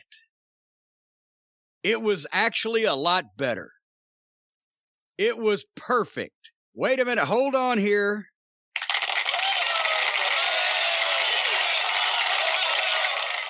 There we go. Because I don't have enough people here to clap. I'm alone with the clap today. But how do I love thee? Let me count the ways. I said it wasn't the way I would have done it, and I said it was better, and here's why. I think I told you on the phone last week or whenever. Obviously, everybody was pretty certain he was going to be there. The question was, he's going to be there, but how and to do what, right? And I said, I wonder how this surprise is going to be sprung. Is going to be revealed or unveiled, or what manner is he going to make the debut? And I'm thinking to myself, what I would have done was, since they know what the surprise is, surprise them in the way they get the surprise, make it some build to some moment, and then and they couldn't hear the fucking music after that anyway. But I realized two things. Number one, Punk knows his hometown better and realizes how long he's been gone. They didn't need to do anything else. And secondly, also, to be honest, I would have been running a normal television program up until now. But I then, in retrospect and reflection, they've had so many surprises and shocks, and some that weren't shocks, and some that weren't surprises, and some that were flat, and some that got over, whatever the fuck, that wouldn't have been unusual. That would have been business as usual. This is the first time that they've actually just had a big star show up, come out, get an ovation, do his promo, not be attacked, not be fucking mixed with miscellaneous other people, etc. You know what I'm saying. So in this case, the simplest thing that they could have done was the perfect thing. Play that music and let him come out in front of his hometown, and the babies went in the air. I haven't seen that. As a matter of fact, these people are better baby throwers than when Cena came out, a few weeks ago, and we said, oh my God, the babies stuck in the rafters. They never came down. And a guy was crying, and I'm sure there were multiple people crying, actually. Well, yeah, but yeah. I mean, on camera even, but people were crying. Punk milked it. He's obviously thrilled to be there. You can tell it's emotional. He dives into the crowd, and they actually didn't part and let him fucking drop on his face. They caught him. He ran out of fucking song. It took him so long to get to the ring because people wouldn't stop loving on him. Not that you could hear it anyway. After they were waiting, we now know that Chicago can name that tune in one note. And then you couldn't hear it after that, except when they were singing it at the top of their lungs. When they weren't fucking chanting CM Punk. I've never seen a show have to go to break before the guy gets in the ring because the people won't stop screaming. Did Hogan ever get... And I mean, let's face it. There have been huge pops in history, but this was a perfect storm. A hometown, a crowd like that, we know the AEW faithful are very motivated, and a major star that they not only haven't seen in 7 years, but they weren't sure they were ever going to get to see again. I don't know that something like this has ever been done in wrestling with all of those pieces in place at the same time. But they come back from the break, they're still fucking going crazy, and the opening line I thought was perfect. It's almost like a Sally Field at the Oscars. You love me, you really love me. Hey, you make a kid feel like Britt Baker in Pittsburgh. But remember when I said that when Cena came out, the people went batshit and he put on a promo clinic? He did put on a promo clinic, but he was still doing a promo. He's just the best at it. But this was because of all of the happenings and all of the events, and because Punk has the verbal ability to convey this, and he followed the Jerry Jarrett motif to the letter that I've always said Jerry Jarrett told me, you don't just start out by working people. You tell them the truth as long as you can about things that they know to be true, so that they're with you and they believe you're telling the truth because you are. And then when you branch off, if you don't take too far of a right turn or a left turn, they're with you for the whole thing when you throw a little bit of the business into it. And the people were emotional and he was emotional. Because how could you not be emotional with getting that kind of fucking ovation? And also, he's obviously motivated. He wouldn't be doing this if he wouldn't, to come back and do what he likes to do for an obscene amount of money, I'm sure. And so this wasn't as much of a promo as much as this star that they love coming out and having a personal conversation with each and every one of them, which John was entertaining and John's very well spoken and John's a great performer, but that wasn't that. I don't know that he would have been having that conversation with each and every one of those people unless it was SummerSlam and he's promoting a show.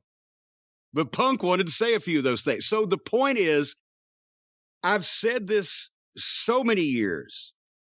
This is a classic example of it. The more genuine something can be in the wrestling business, the less you have to gimmick it. And I was glad. And again, except for, well, it just so happened that old Darby Allin and Sting were up there in the rafters watching. Okay, and we'll go with the moment. But they didn't gimmick it up. Nobody interfered. Nobody interrupted. He didn't,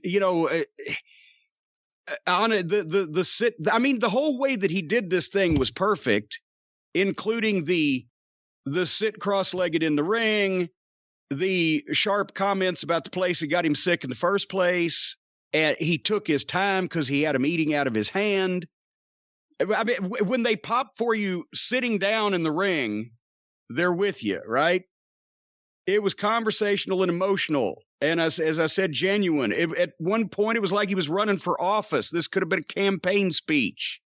I don't know who the mayor of Chicago is currently, but they might have competition. And is this the simplest segment that AEW has ever done on their television program? And it obviously was the best television they've ever done. What do you think?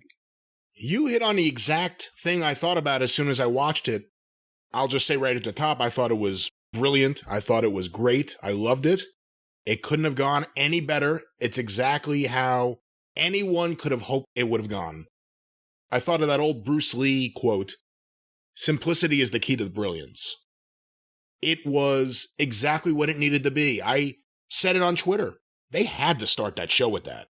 It had to start like that. It started exactly how it should have. The people went crazy.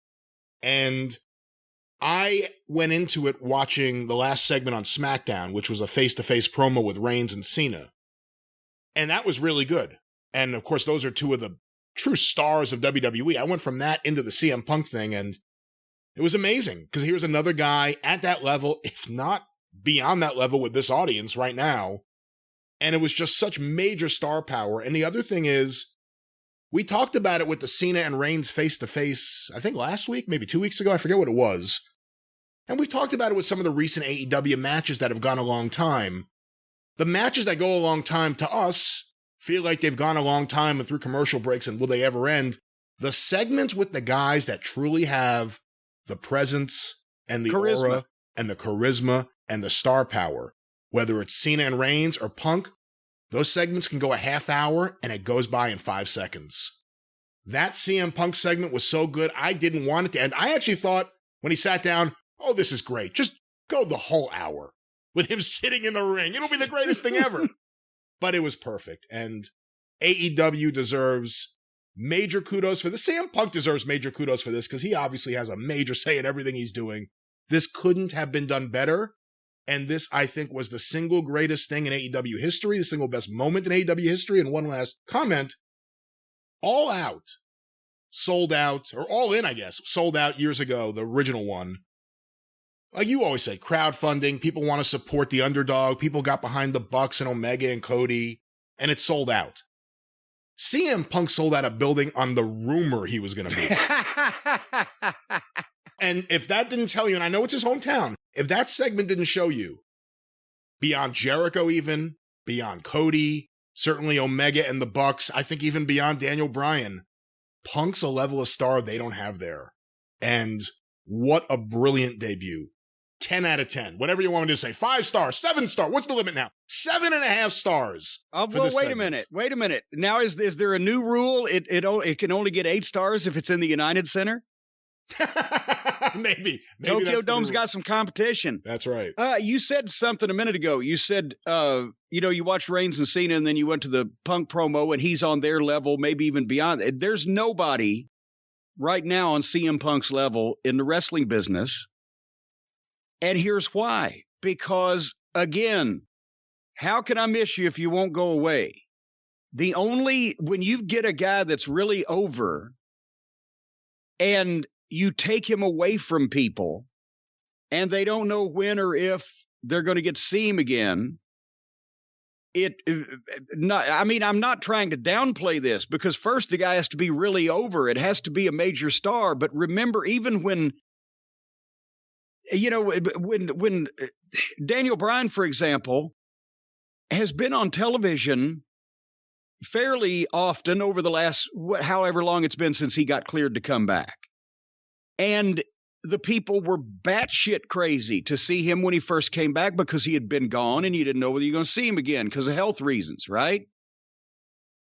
Edge, same thing. And he was majorly over when he came back because, there's a return to triumph story. But with Punk, he was attractive to that audience anyway. He was over with that audience anyway. And I think, with more than anybody else, like I said, we've been seeing Bryan Danielson. Now, with more than anybody else, people were convinced that maybe Punk was just not coming back because it was coming to time where he either was or wasn't. And also, Edge left on top because of the injury.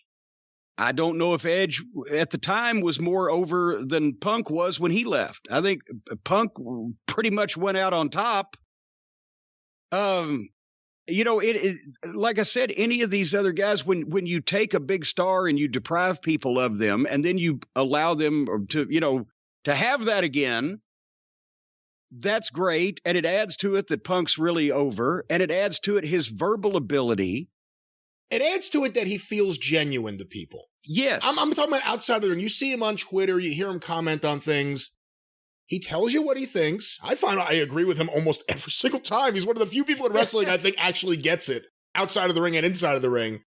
But, Bob Backlund, Brian Solomon, remember he recently researched? Yes. Bob Backlund was away almost the exact same amount of time. And that entire time Bob Backlund was away, other than the smart fans watching him in UWF, the fans said, wow, whatever happened to Bob Backlund? It was never, I want Bob Backlund back. Backlund has to come back. He never would have got that kind of pop. CM Punk is a very unique. But now, come on, let's not even try to make that comparison. He was the world champion in the company, and he left right after, 6 months later? Well, and with all respect to Bob, I've never had a crossword with Bob. I love Bob, and Bob, Mr. Backlund as a heel, was much more over with the WWF audience in the 90s than Bob Backlund, the All-American Boy. Well, he almost left as champion by popular demand of the fans. Remember? It was a grudge deal that Vince Sr., was going to get him over no matter what, and keep him there because people had said that it would never work. So he made it work. But Vince Jr. changed that particular equation, probably for the better. That's one of the things he did to improve things, is move away from that direction. But anyway. And I'll say this too. And I put this on Twitter, and some people got upset with it, and a lot of people agreed with it. Unfortunately, the next segment was a tag team match that wasn't the kind of thing I like, but I said, and then it turns back into AEW. Well, let's not go there. There's a little bit more. What I was going to say is, all right, I actually have, for the first time in a long time, faith in a wrestler doing good things and doing the right things. We'll see what happens. It's happened before where my heart gets broken, but I think CM Punk has shown over his career a level of quality control that others may not have. And that segment was so good. I have a little bit of faith that this may be a great thing for AEW, for us enjoying AEW. Oh, it's definitely going to make more palatable whatever he's involved in. I will say that. And going back to the interview, and I mean, we beat the horse to death on this, but the point is it was a perfect storm, but Punk had to be over to begin with. He left on top. He's got a unique connection with the audience. They know he's genuine because a lot of that was completely genuine. And then he branched off into working by challenging Darby Allin. A lot of people are going to say, well, what the fuck? I'm not opposed to this because, I mean, if he puts Darby Allin over in his first match, then we're going to have a different conversation. But if he can just basically go up a certain amount of opponents and make them look better than they have and elevate them, as we used to say, and at the same time go to a clearly defined match that's going to, because obviously CM Punk versus Darby Allin is not the biggest money match that they can put together for a pay-per-view. But since they said this is a long-term deal, then imagine this. They're probably going to let him get a few wins first. He's not going to get the FTR treatment. But anyway, the challenge, go ahead. What did you think? There was a little comment he made in the promo, and it could be read or heard different ways, and I don't have it in front of me. I'm just paraphrasing. It was something along the lines of, along this journey, some of you are going to be disappointed with my personal decisions. No, no, the way I remember it, and we can reference this, but I heard him say, some of you have been with some of my personal decisions. Okay, I only watched it one time, and I know other people have watched it multiple. I thought it was will be, as in, hey, maybe down the road I'll hit one of the guys you like. Maybe down the road I'll do this or that. You know, I didn't know how to read that. I thought, well, no, I still hold out hope that after the bloom is off the rose and familiarity breeds a little contempt, we could see a heel. But no, the way I heard it was that he said, I want to say that some of you along the line, or however that phrase turned, may have been upset with some of the personal choices that I've made. Okay. I heard it wrong. Again, I only watched it once. Whether it was, was he apologizing maybe for an ill-fated UFC detour, or was he saying, well, some of you may be mad that I left wrestling or that I've, left the WWE, whatever, but I took it in the past tense. And I wouldn't even say ill-fated UFC thing. You know what? This guy went out there, gambled on himself, gave it a shot. It didn't go perfectly, but he gave it a fucking shot. That's what I said at the time. I said, okay, he fucking did it.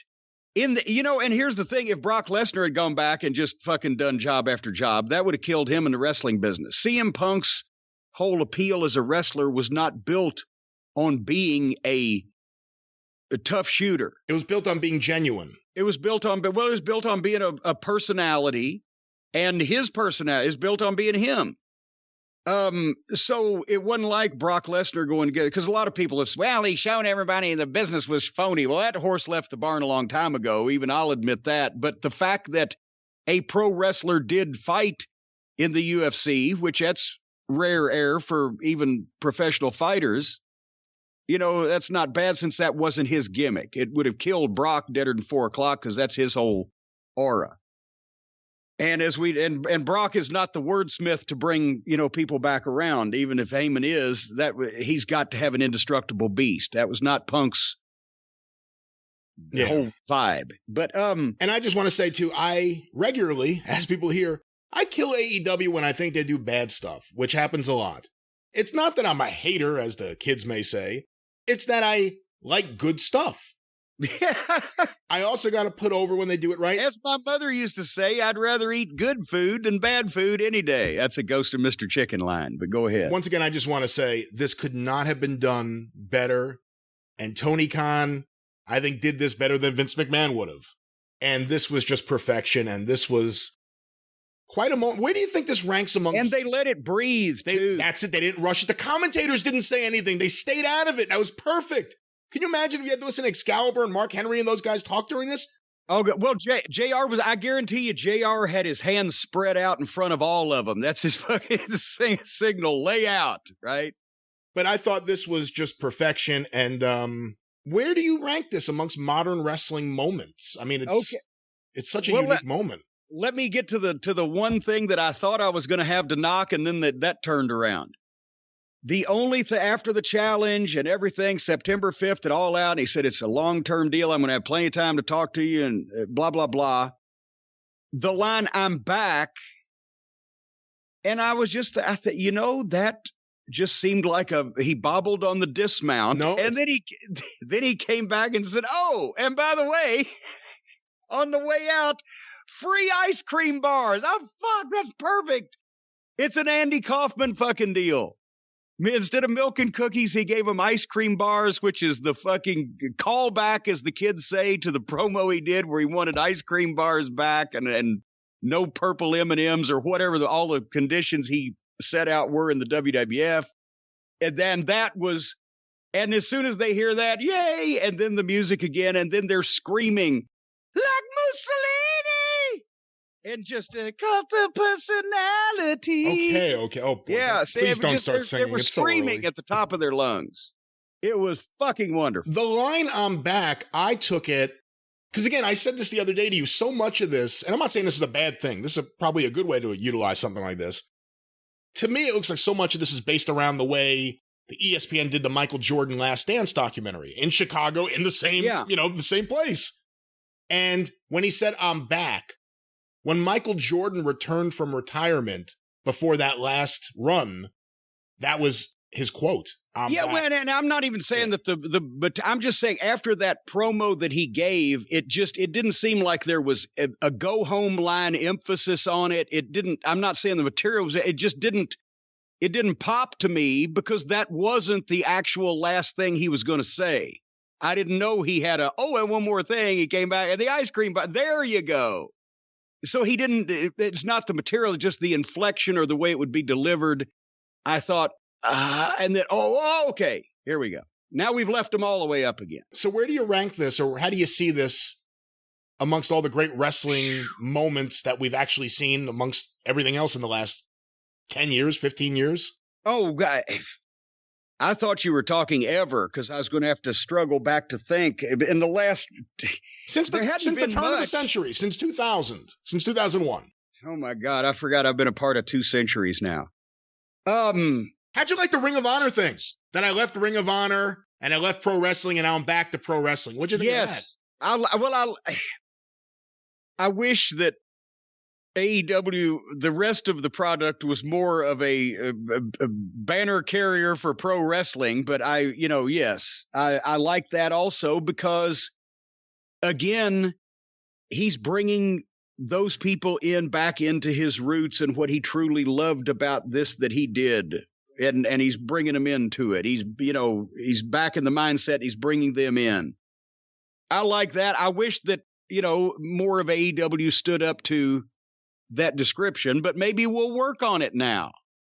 Maybe they'll have a good influence at this point. But where do I rank it? I mean, goddamn, Hartley, what was that interview that Bryan Danielson did? God, how long ago was that now? Was that almost 10 years ago? It's been a while. Hogan Rock, that moment, that match is one of those moments that the crowd reaction and everything was just perfect. What else? I mean, the other big AEW moments, I guess, would be Moxley debuting. No, seriously. I mean, all things, despite what you think or I think, in terms of AEW moments. No, I'm scoffing at that. That did not compare in any way to the level of this, and I would scoff about someone else that didn't compare to the level of this. I mean, as far as matches and moments are different things, but at the same time, I don't know of a lot of matches that have gotten over with people and made this much difference and important. And this is a turning point type of thing. If they capitalize on it. If this is starting to get to a world-class wrestling level of this is getting so hot now, they just don't fuck it up. Just don't fuck it up. It just do the Hippocratic oath. First, do no harm. Just don't fuck this up, and you're running along well. And of course, we know where that went in Dallas a few years later. But at this point, just don't fuck this up. Do you think this is the best moment in Punk's career? Of course, he had the pipe bomb promo, winning the title, kissing goodbye to Vince McMahon. Maybe also the locker room discussion where he said, I don't have to work with you. You have to work with me. Well, Where do you think this ranks amongst? Is this the best moment of CM Punk's career by far? It's the best one we're going to see in public, because those backroom meetings, however many there may have been, probably would have been great if we could stream them live or whatever. But we'll never see those. So in public, yeah, it has to be, because this is proof he did something that nobody else has done. He was able to sell out an NBA building on the rumor of just his appearance there. He's stayed away, and that's what I was going to say earlier. Even the guys that come back, Cena comes back, but he comes back from the movies and he comes back from TV shows. I've seen more of John Cena over the last 5 years accidentally than when I was watching in the wrestling business and he was on wrestling, because he's on everything. The Rock, obviously, people go batshit insane. If he were to come back, and hopefully he'll do that WrestleMania with Reigns. And that'll be a big thing, but he's everywhere. Punk has done a few of these, TV shows and films and etc., but he hasn't been he's a quiet man, a very quiet man. Like that George Carlin line, who are you going to watch? The quiet guy in the bar sitting there calmly drinking his beer, or the guy that walks in the front door swinging a chainsaw over his head screaming, I'll kill every motherfucker in the place? But Punk likes to be private, and so there's been some mystery, and he's built anticipation and longing. So it's just, as long as they don't gum him up, and I have a feeling that he will. I don't know that I will agree with everybody that he wants to have a dream match with, but I don't think that he'll be out there with fucking, minions with face shields spraying cold spray on his fucking opponent's shoulder or whatever in the middle of the match, or he's an adult. That's what, attempting to do the fucking floor exercise at the goddamn, Romanian Olympics. So they just have to not fuck this up. And I have faith in CM Punk, like I said earlier. Yep. He has shown quality control. So I have faith in him, but all we could say is this. I mean, you agree with me, right? This couldn't have been any better. No, I don't see how. Maybe if he'd had somebody come and hand everybody the ice cream bar so they didn't have to walk to get it, that's the only way it could have been. That's the only way it could have been better, because I saw the ice cream bar when they were eating it. Taz went to work on that thing right away when they were eating it, and it looked like, sadly, that it wasn't. I was hoping AEW mimicked the original WWF ice cream bars from the late 80s, which were the greatest ice cream bars ever, but it appeared to be just a ice cream bar wrapped in a chocolate casing, but I'll see.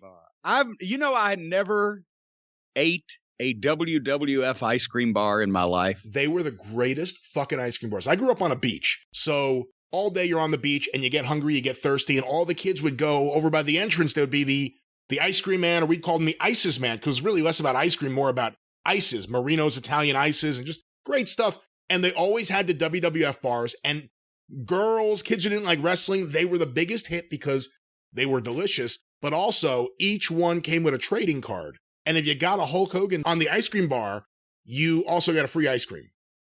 So if you got Honky Tonk Man, you were disappointed. But if you got Hulk Hogan before you ate him, you also got a free one, so you get two. And then you go back in the ocean and swim. I don't know if I'd want to put Honky in my mouth, but that's just me. Speaking of putting things in our mouths, we still had to swallow the rest of this program, because that was the first 20 minutes, which was the most enjoyable 20 minutes of any wrestling program I've seen in a while. But they had other business to conduct. And apparently poor Christian Cage is once again serving as the American spokesperson for Dino Douche, Jungle Boy, and Dwarf Dong Sucker.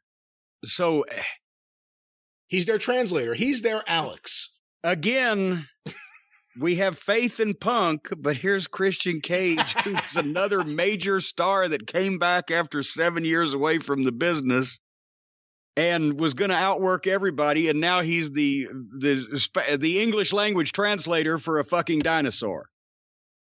But anyway, as we mentioned, they're going to have a tag team tournament of a bunch of teams, and the winner of that tournament gets a tag team title shot with the Young Bucks at the pay-per-view in a cage match.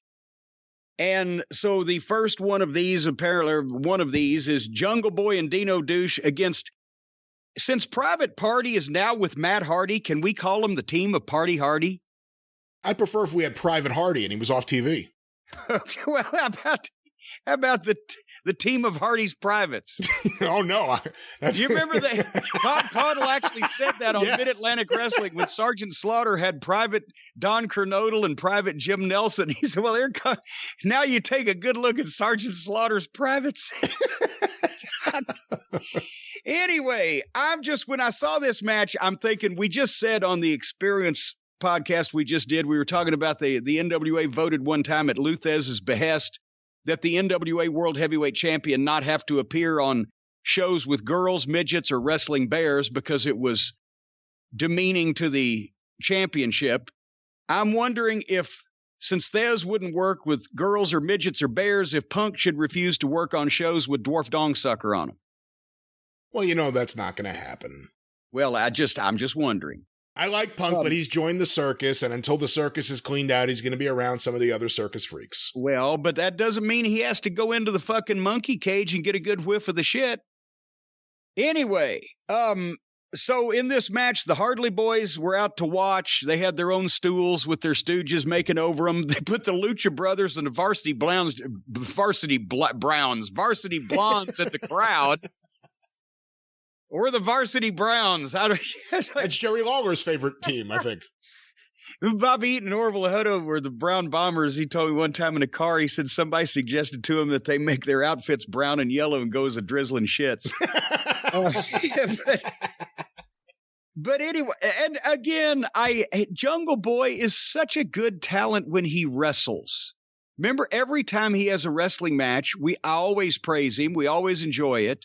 He's got an underdog appeal, and he's a talented athlete, even he can't speak in public to save his life. But when he has a wrestling match, he's good.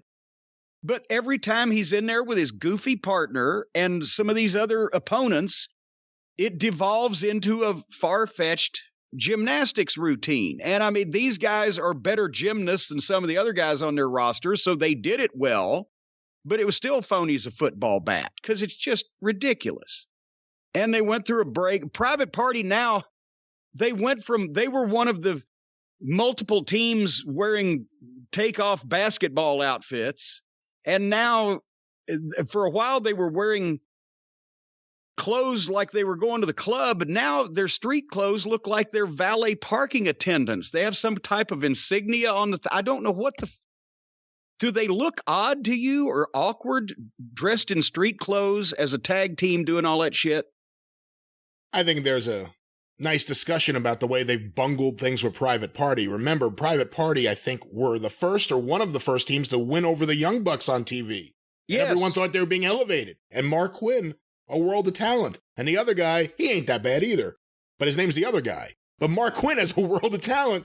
And since that time, they've done nothing with him. And then they put him with Matt Hardy's Jobber Crew. And anyone who's in that isn't going to be over, and no one's going to care about him no matter what. Those guys are talented. As soon as they walk out on that stage with Matt Hardy, it takes them down. They need to get them away from Matt Hardy, get them off TV for a while, or keep them just on YouTube and refresh them because they are talented. And they've been there now 2 years. Have they done anything since they beat the Young Bucks? No. Well, no, and remember we described that finish that the Young Bucks perpetrated on them, where it was a complete fluke that Private Party won the match after the Cucamonga kids had foiled all of their shit. Anyway, and I'm sure they pled ignorance as far as the psychology of it. But the point is, and Mark Quinn could be a major baby face, an underdog, smaller baby face that you could use like Jungle Boy at top with his athletic ability if you calmed him down and gave him some serious training and focused. Remember I said earlier during the Punk review that, I saw the next segment and I put up on Twitter, and then it turned back into AEW. Yeah. And some people got upset, but a lot of people agreed with me. This was part of the issue. Like, everyone was watching for Punk. No one cared about anything else on that show, either in the building or at home. Let's be honest. I would have put something completely different on here. I would have put something at another pace. Just to throw two teams out there, and this isn't what they would have done because of what they have going on. I would have put the Varsity Blondes in 2.0. Two teams that are going to get maybe a little bit of a reaction and have a chance to win over the room while the announcers have 6 minutes to talk about nothing but CM Punk. There you go. And they didn't. And instead they went right to the Young Bucks comedy tag team division. And I don't need to see any of this. I hate it. And that used to be what Kevin Sullivan would say when we were writing a TV format.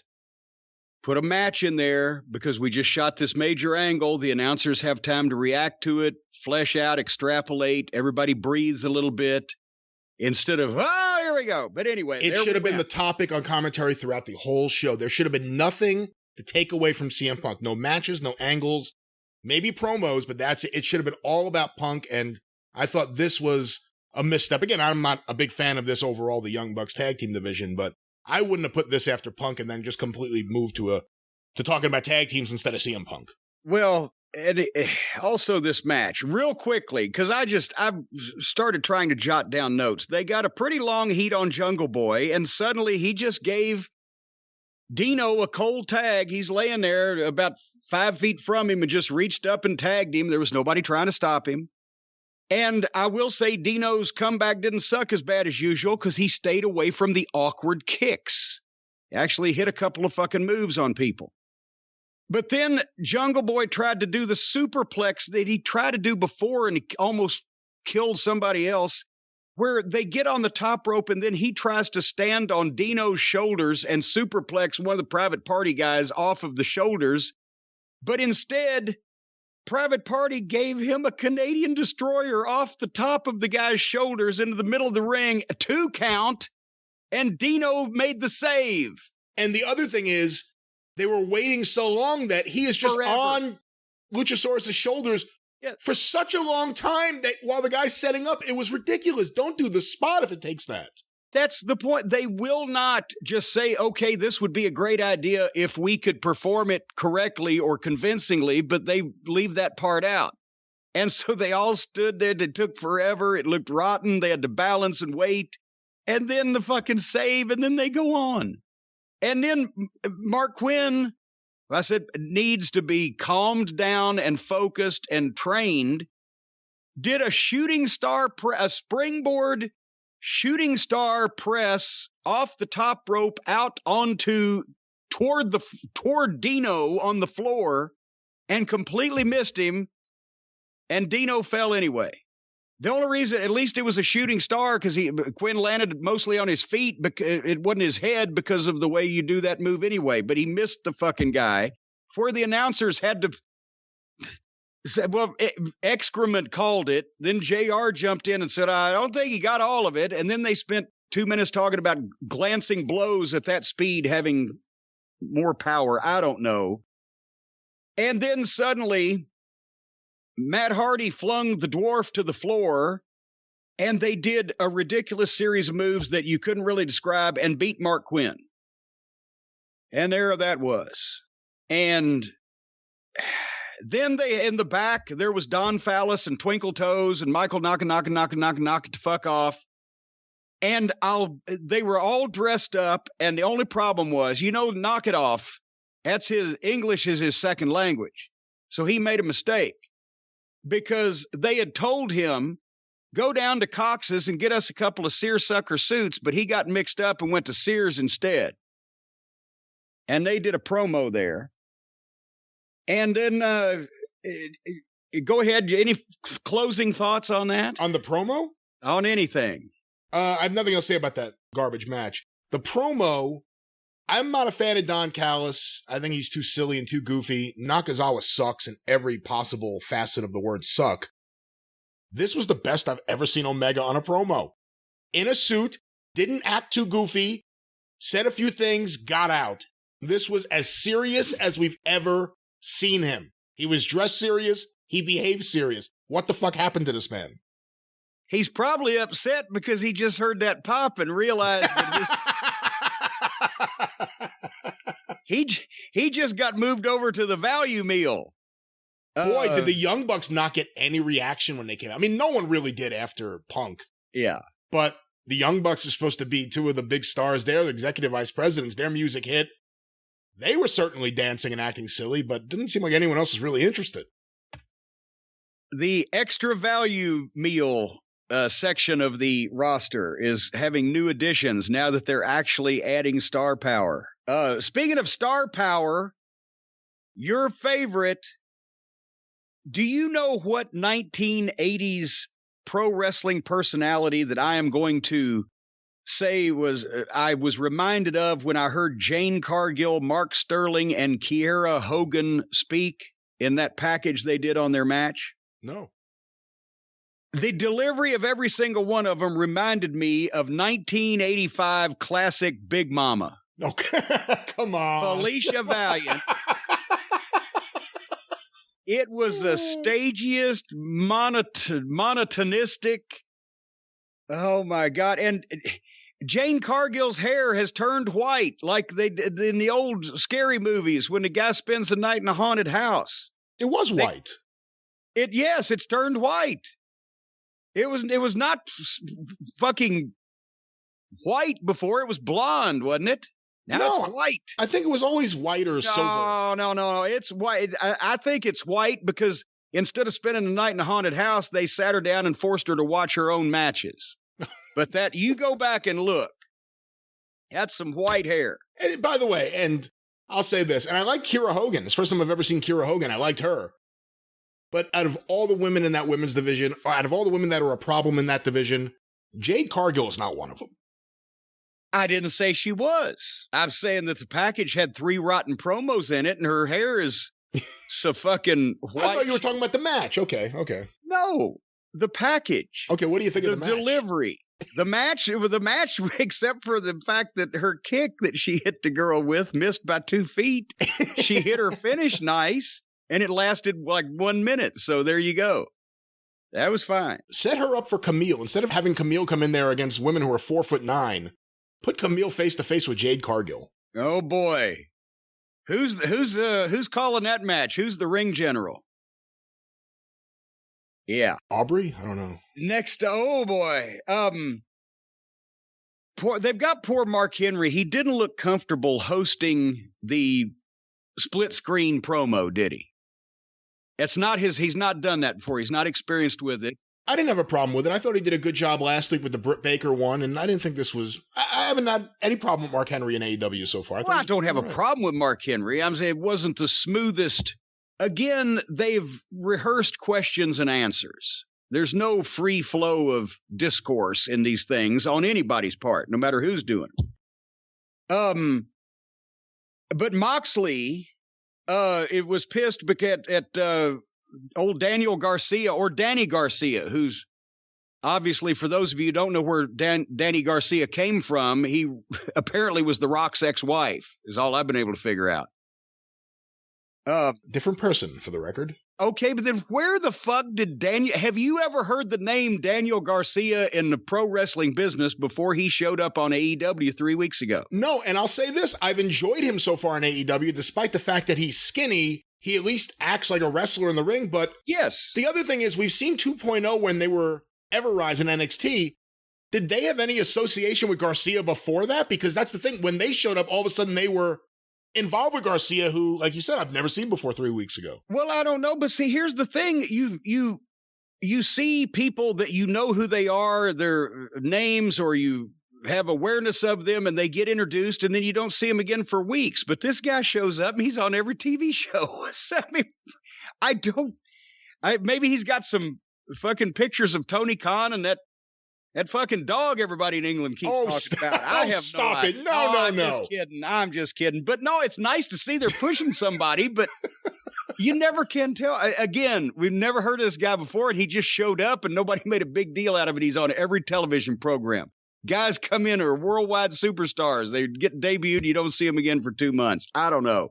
But Moxley's pissed at him, and he's going to fuck Garcia up is what his promo was basically about. And that was our main event, which was mercifully short because they came up on this thing with like 6 or 8 minutes on the air, and Moxley was still 100 yards from the ring, playing Wild Thing. So I was like, okay, this won't be bad because it will be short. And of course, Moxley swarmed him and suplexed him and kicked shit out of him. And I wrote Garcia is somehow, he's good and bad at the same time. I think he has potential. He's very thin, but he's fit. He's in shape. And he's serious. And there's some things that he did that I'm just like, I think this is greenness. I don't know where he comes from, but potential there. He went for some leg locks and tap outs, but Moxley was never in any serious trouble, as he shouldn't be, because he's still being portrayed as a main event guy, and we don't know about old Daniel here in 2.0. And finally, Moxley choked him out. But then they have to have an afterbirth anyway. Here come all three of the heels jump on Moxley and Kingston. And then here comes Darby Allin and Sting. Sting, please quit doing those backhands. It worked in 1991 when you were ragingly over, but it's really see-through right now. But the babyfaces beat all these heels up, and that's what they were there for, and that's the way they went off the air. Does Moxley seem to you like he's not in as good a shape as he was a few months ago? No, actually, I thought he looked better because he looks like he's actually putting some weight on and attempting to tan it. He looks like he's putting weight on, I agree. Because he was very slight of build before when you get in there and look at, and he had the whole pirate motif going on with the sunken chest and everything. Ever since we said the other day in the promo that he was behaving like someone you would think was all coked up. Every time I see him now, I think he's all coked up. I'm not even trying to cast aspersions or accusations at somebody. I was asking you, the promo that he did on Dynamite, and to a lesser extent here, but the promo he did on Dynamite, not only was he talking 100 miles an hour, but he was on purpose, apparently, or not making any effort to not sniff and wipe his nose with the back of his hand on the promo several times. So I didn't know what, maybe it's allergy season in the Ohio Valley. I know he's from Cincinnati. I don't know. But a lot of those guys, I'm sure, went out with boo-boo face on after they heard CM Punk's pop and saw CM Punk, his overness, and heard his ability to speak, which none of them are going to be in the stratosphere of. And they've probably now like, shit, the water is getting deeper. They had their little club for a while, but now real boys, Pinocchio, are coming into the fucking room. An interesting time. And now, of course, the next big event is AEW will be in Newark, followed by them in Queens, New York. We all assume the debut of Daniel Bryan, and it's now being reported there's another major acquisition for AEW. Some people think it may be Ric Flair. Some people think it may be something else, something containing an active wrestler maybe. But like you said, and we've been talking about, there's a lot of momentum on AEW's side right now. And last night with CM Punk to hit a home run, this has now become the most interesting period of time in wrestling. Much more interesting, I think, than even 2 years ago. Oh, yeah. And Adam Cole will, the AEW fans will lap him up if he chooses to make that decision. And the only I'm afraid that Adam will be too friendly with the clown circle and get involved in that just because it's the same generation and they're friends with him. So we might have seen, if Adam goes to AEW, we might have seen the best of Adam Cole already. If Adam goes to AEW, he will most likely be aligned or be involved with some of the Young Bucks goofiness because that's just what he will do. And that's why I'm hoping that they will break the bank to make him stay in NXT just for the optics of the thing, so we'll still get to see Adam Cole performing as well as Adam Cole has. Punk, I don't have a problem thinking that because he has a lot of backbone and standards. Bryan Danielson's going to be interesting because he just loves wrestling and he's a great, wonderful human being.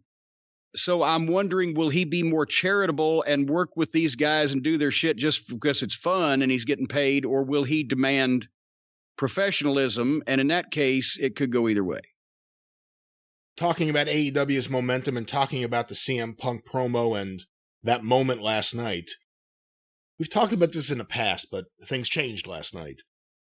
Do you think any other guys, to throw a name out there, as ridiculous as it sounds, do you think someone like The Rock sees something like that and says, wow, that's amazing. That moment would have never happened in WWE, or they would have messed it up, or they would have sent up at the very end some job guy to get beat up. They would have completely messed it up. Do you think any guys at that high level see this and go, I kind of wish I could do something there? Well, okay. See, I didn't know where your question was going. At first, I thought when you mentioned The Rock's name, like, will he ever entertain the thought of going there? I think he sat there, if he did watch it or if he sees it or whatever, he will say. He watched it. Okay, well, the guy's a fucking, movie star. He might have had to DVR it and watch it this afternoon. We've even done that, and we're not as busy as The Rock. But the point is, he's going to see it because he likes the wrestling business. He likes the old wrestling business as well as the modern wrestling business. So I think he's going to say that was special, and he probably will say to himself that probably was done better there than it would have been in the WWE or whatever. I agree with everything you just said, except he's never going to think, wow, could I do something there? It's never, not The Rock, because if Vince, who has made him millions and millions of dollars, can possibly entice him to come and work with his family member Roman Reigns on a WrestleMania that could be the biggest ever, and he'll do a family member and a favor, that's the way you'll get The Rock back in the ring. He's not, and I'm not knocking AEW when I say this, he's not going to entertain doing anything else. He wouldn't even go back to the WWE probably for any more than one or two or three things that he might really want to do, or a person he might want to work with. I would think Reigns is at the top of the list. So no, before anybody gets going crazy, no, The Rock is not going to go to AEW. The Rock is probably, except for one match, not coming back to the WWE anymore, and even that's not certain. So let's bring it back to the same planet we're on. What about Batista? Batista, I can see taking somebody's money, but I don't know if it would really be a big deal for AEW, because is Batista that fondly thought of by their faithful? The AEW fans probably like him better in the Marvel movies than they did in the wrestling ring. Probably. And I think he's someone that you do have as a part-time guy. He can't be full-time. Unless it's full-time promo, he'll get injured right away. Yeah. But for a match or two, a couple of big matches, he's a major star now because of those Marvel films. That would be a pretty big thing. But to my earlier question, the momentum. What do you think right now? How does AEW keep this going and not mess it up? And how do you think Vince McMahon's going to react to the momentum? Because they're pretending, and it's pretend. They're pretending like they're not concerned at all about AEW, and that is a complete lie. Well, I don't actually think, to Vince, I don't think it was until last night. If anybody shows him last night, then I think he might go, shit. But I don't think he was lying because I don't think he's even given a shit to check into that much of what they're doing product wise. He gets people tell him what the business reports are, and they're still, even Uncle Dave admits that they're hundreds of miles away from the global revenue of the WWE. But momentum is definitely on their side, and they're going to get bigger because they're snatching up the people that he has let go, allowed to be free agents, or were lingering around out there that didn't want to go back to, the universe to begin with. So I think after he would see last night, he'd probably, shit. Something else to worry about. I don't think he's going to lose a ton of sleep over it. He likes to lose sleep anyway. But let's face it, just because Vince is 76 years old or whatever, Vince will not still be alive on this planet when or if AEW ever gets to within $300 or $400 million a year of the WWE's gross. I mean, that's just, it's not going to take place like that. So Vince wasn't lying before. He might be now if he says it after this, but still he's probably just going to try to yank a knot in some more people. He's probably going to just abuse Bruce verbally and say, what the fuck, pal? What are we doing? Braun Strowman. On here? Braun Strowman, Vince McMahon, how are you? Where have you been? Oh, God. Come back. And see, that's the thing. I don't know if Braun Strowman and Batista, guys like that, yes, they're movie stars. Lesnar's the biggest one out there. Lesnar's the biggest one who's realistic out there. It's only realistic if Vince didn't want to pay more money to come back. Vince will not. Tony Khan could write that check. Vince has to think about it. But listen to listen to the words that are coming out of my mouth. I don't know whether Brock necessarily, he doesn't need money, but he would want Heyman, he'd want his comfort zone to just go in, make it easy as possible, do his shit twice a year, whatever the fuck. And if he got any offer from Tony Khan, he would go right straight back to Vince. And I don't see Vince letting Brock get away. I don't see Brock meaning as much in AEW as he does in WWE. Because the AEW fans are less worried than any wrestling fans ever in the history of the world about a guy being a real badass or not. But it's about now with Punk and Bryan.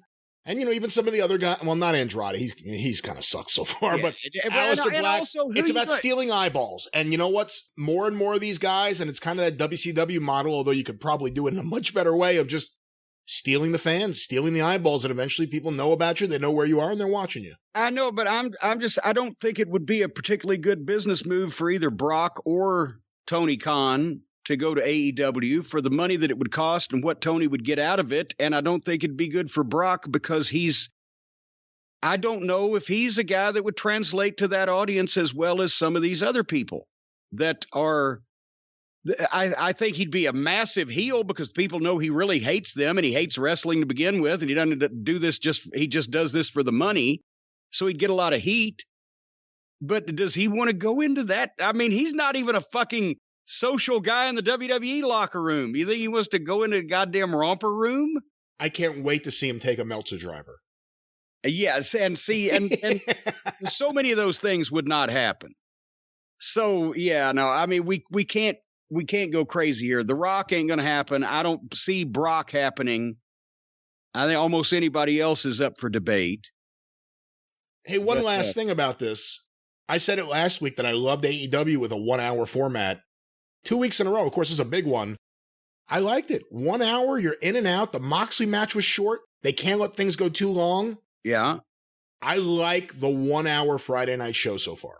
Could they do Wednesdays from 8 to 9 and 10 to 11 and maybe break it up? 2 different locations, yeah.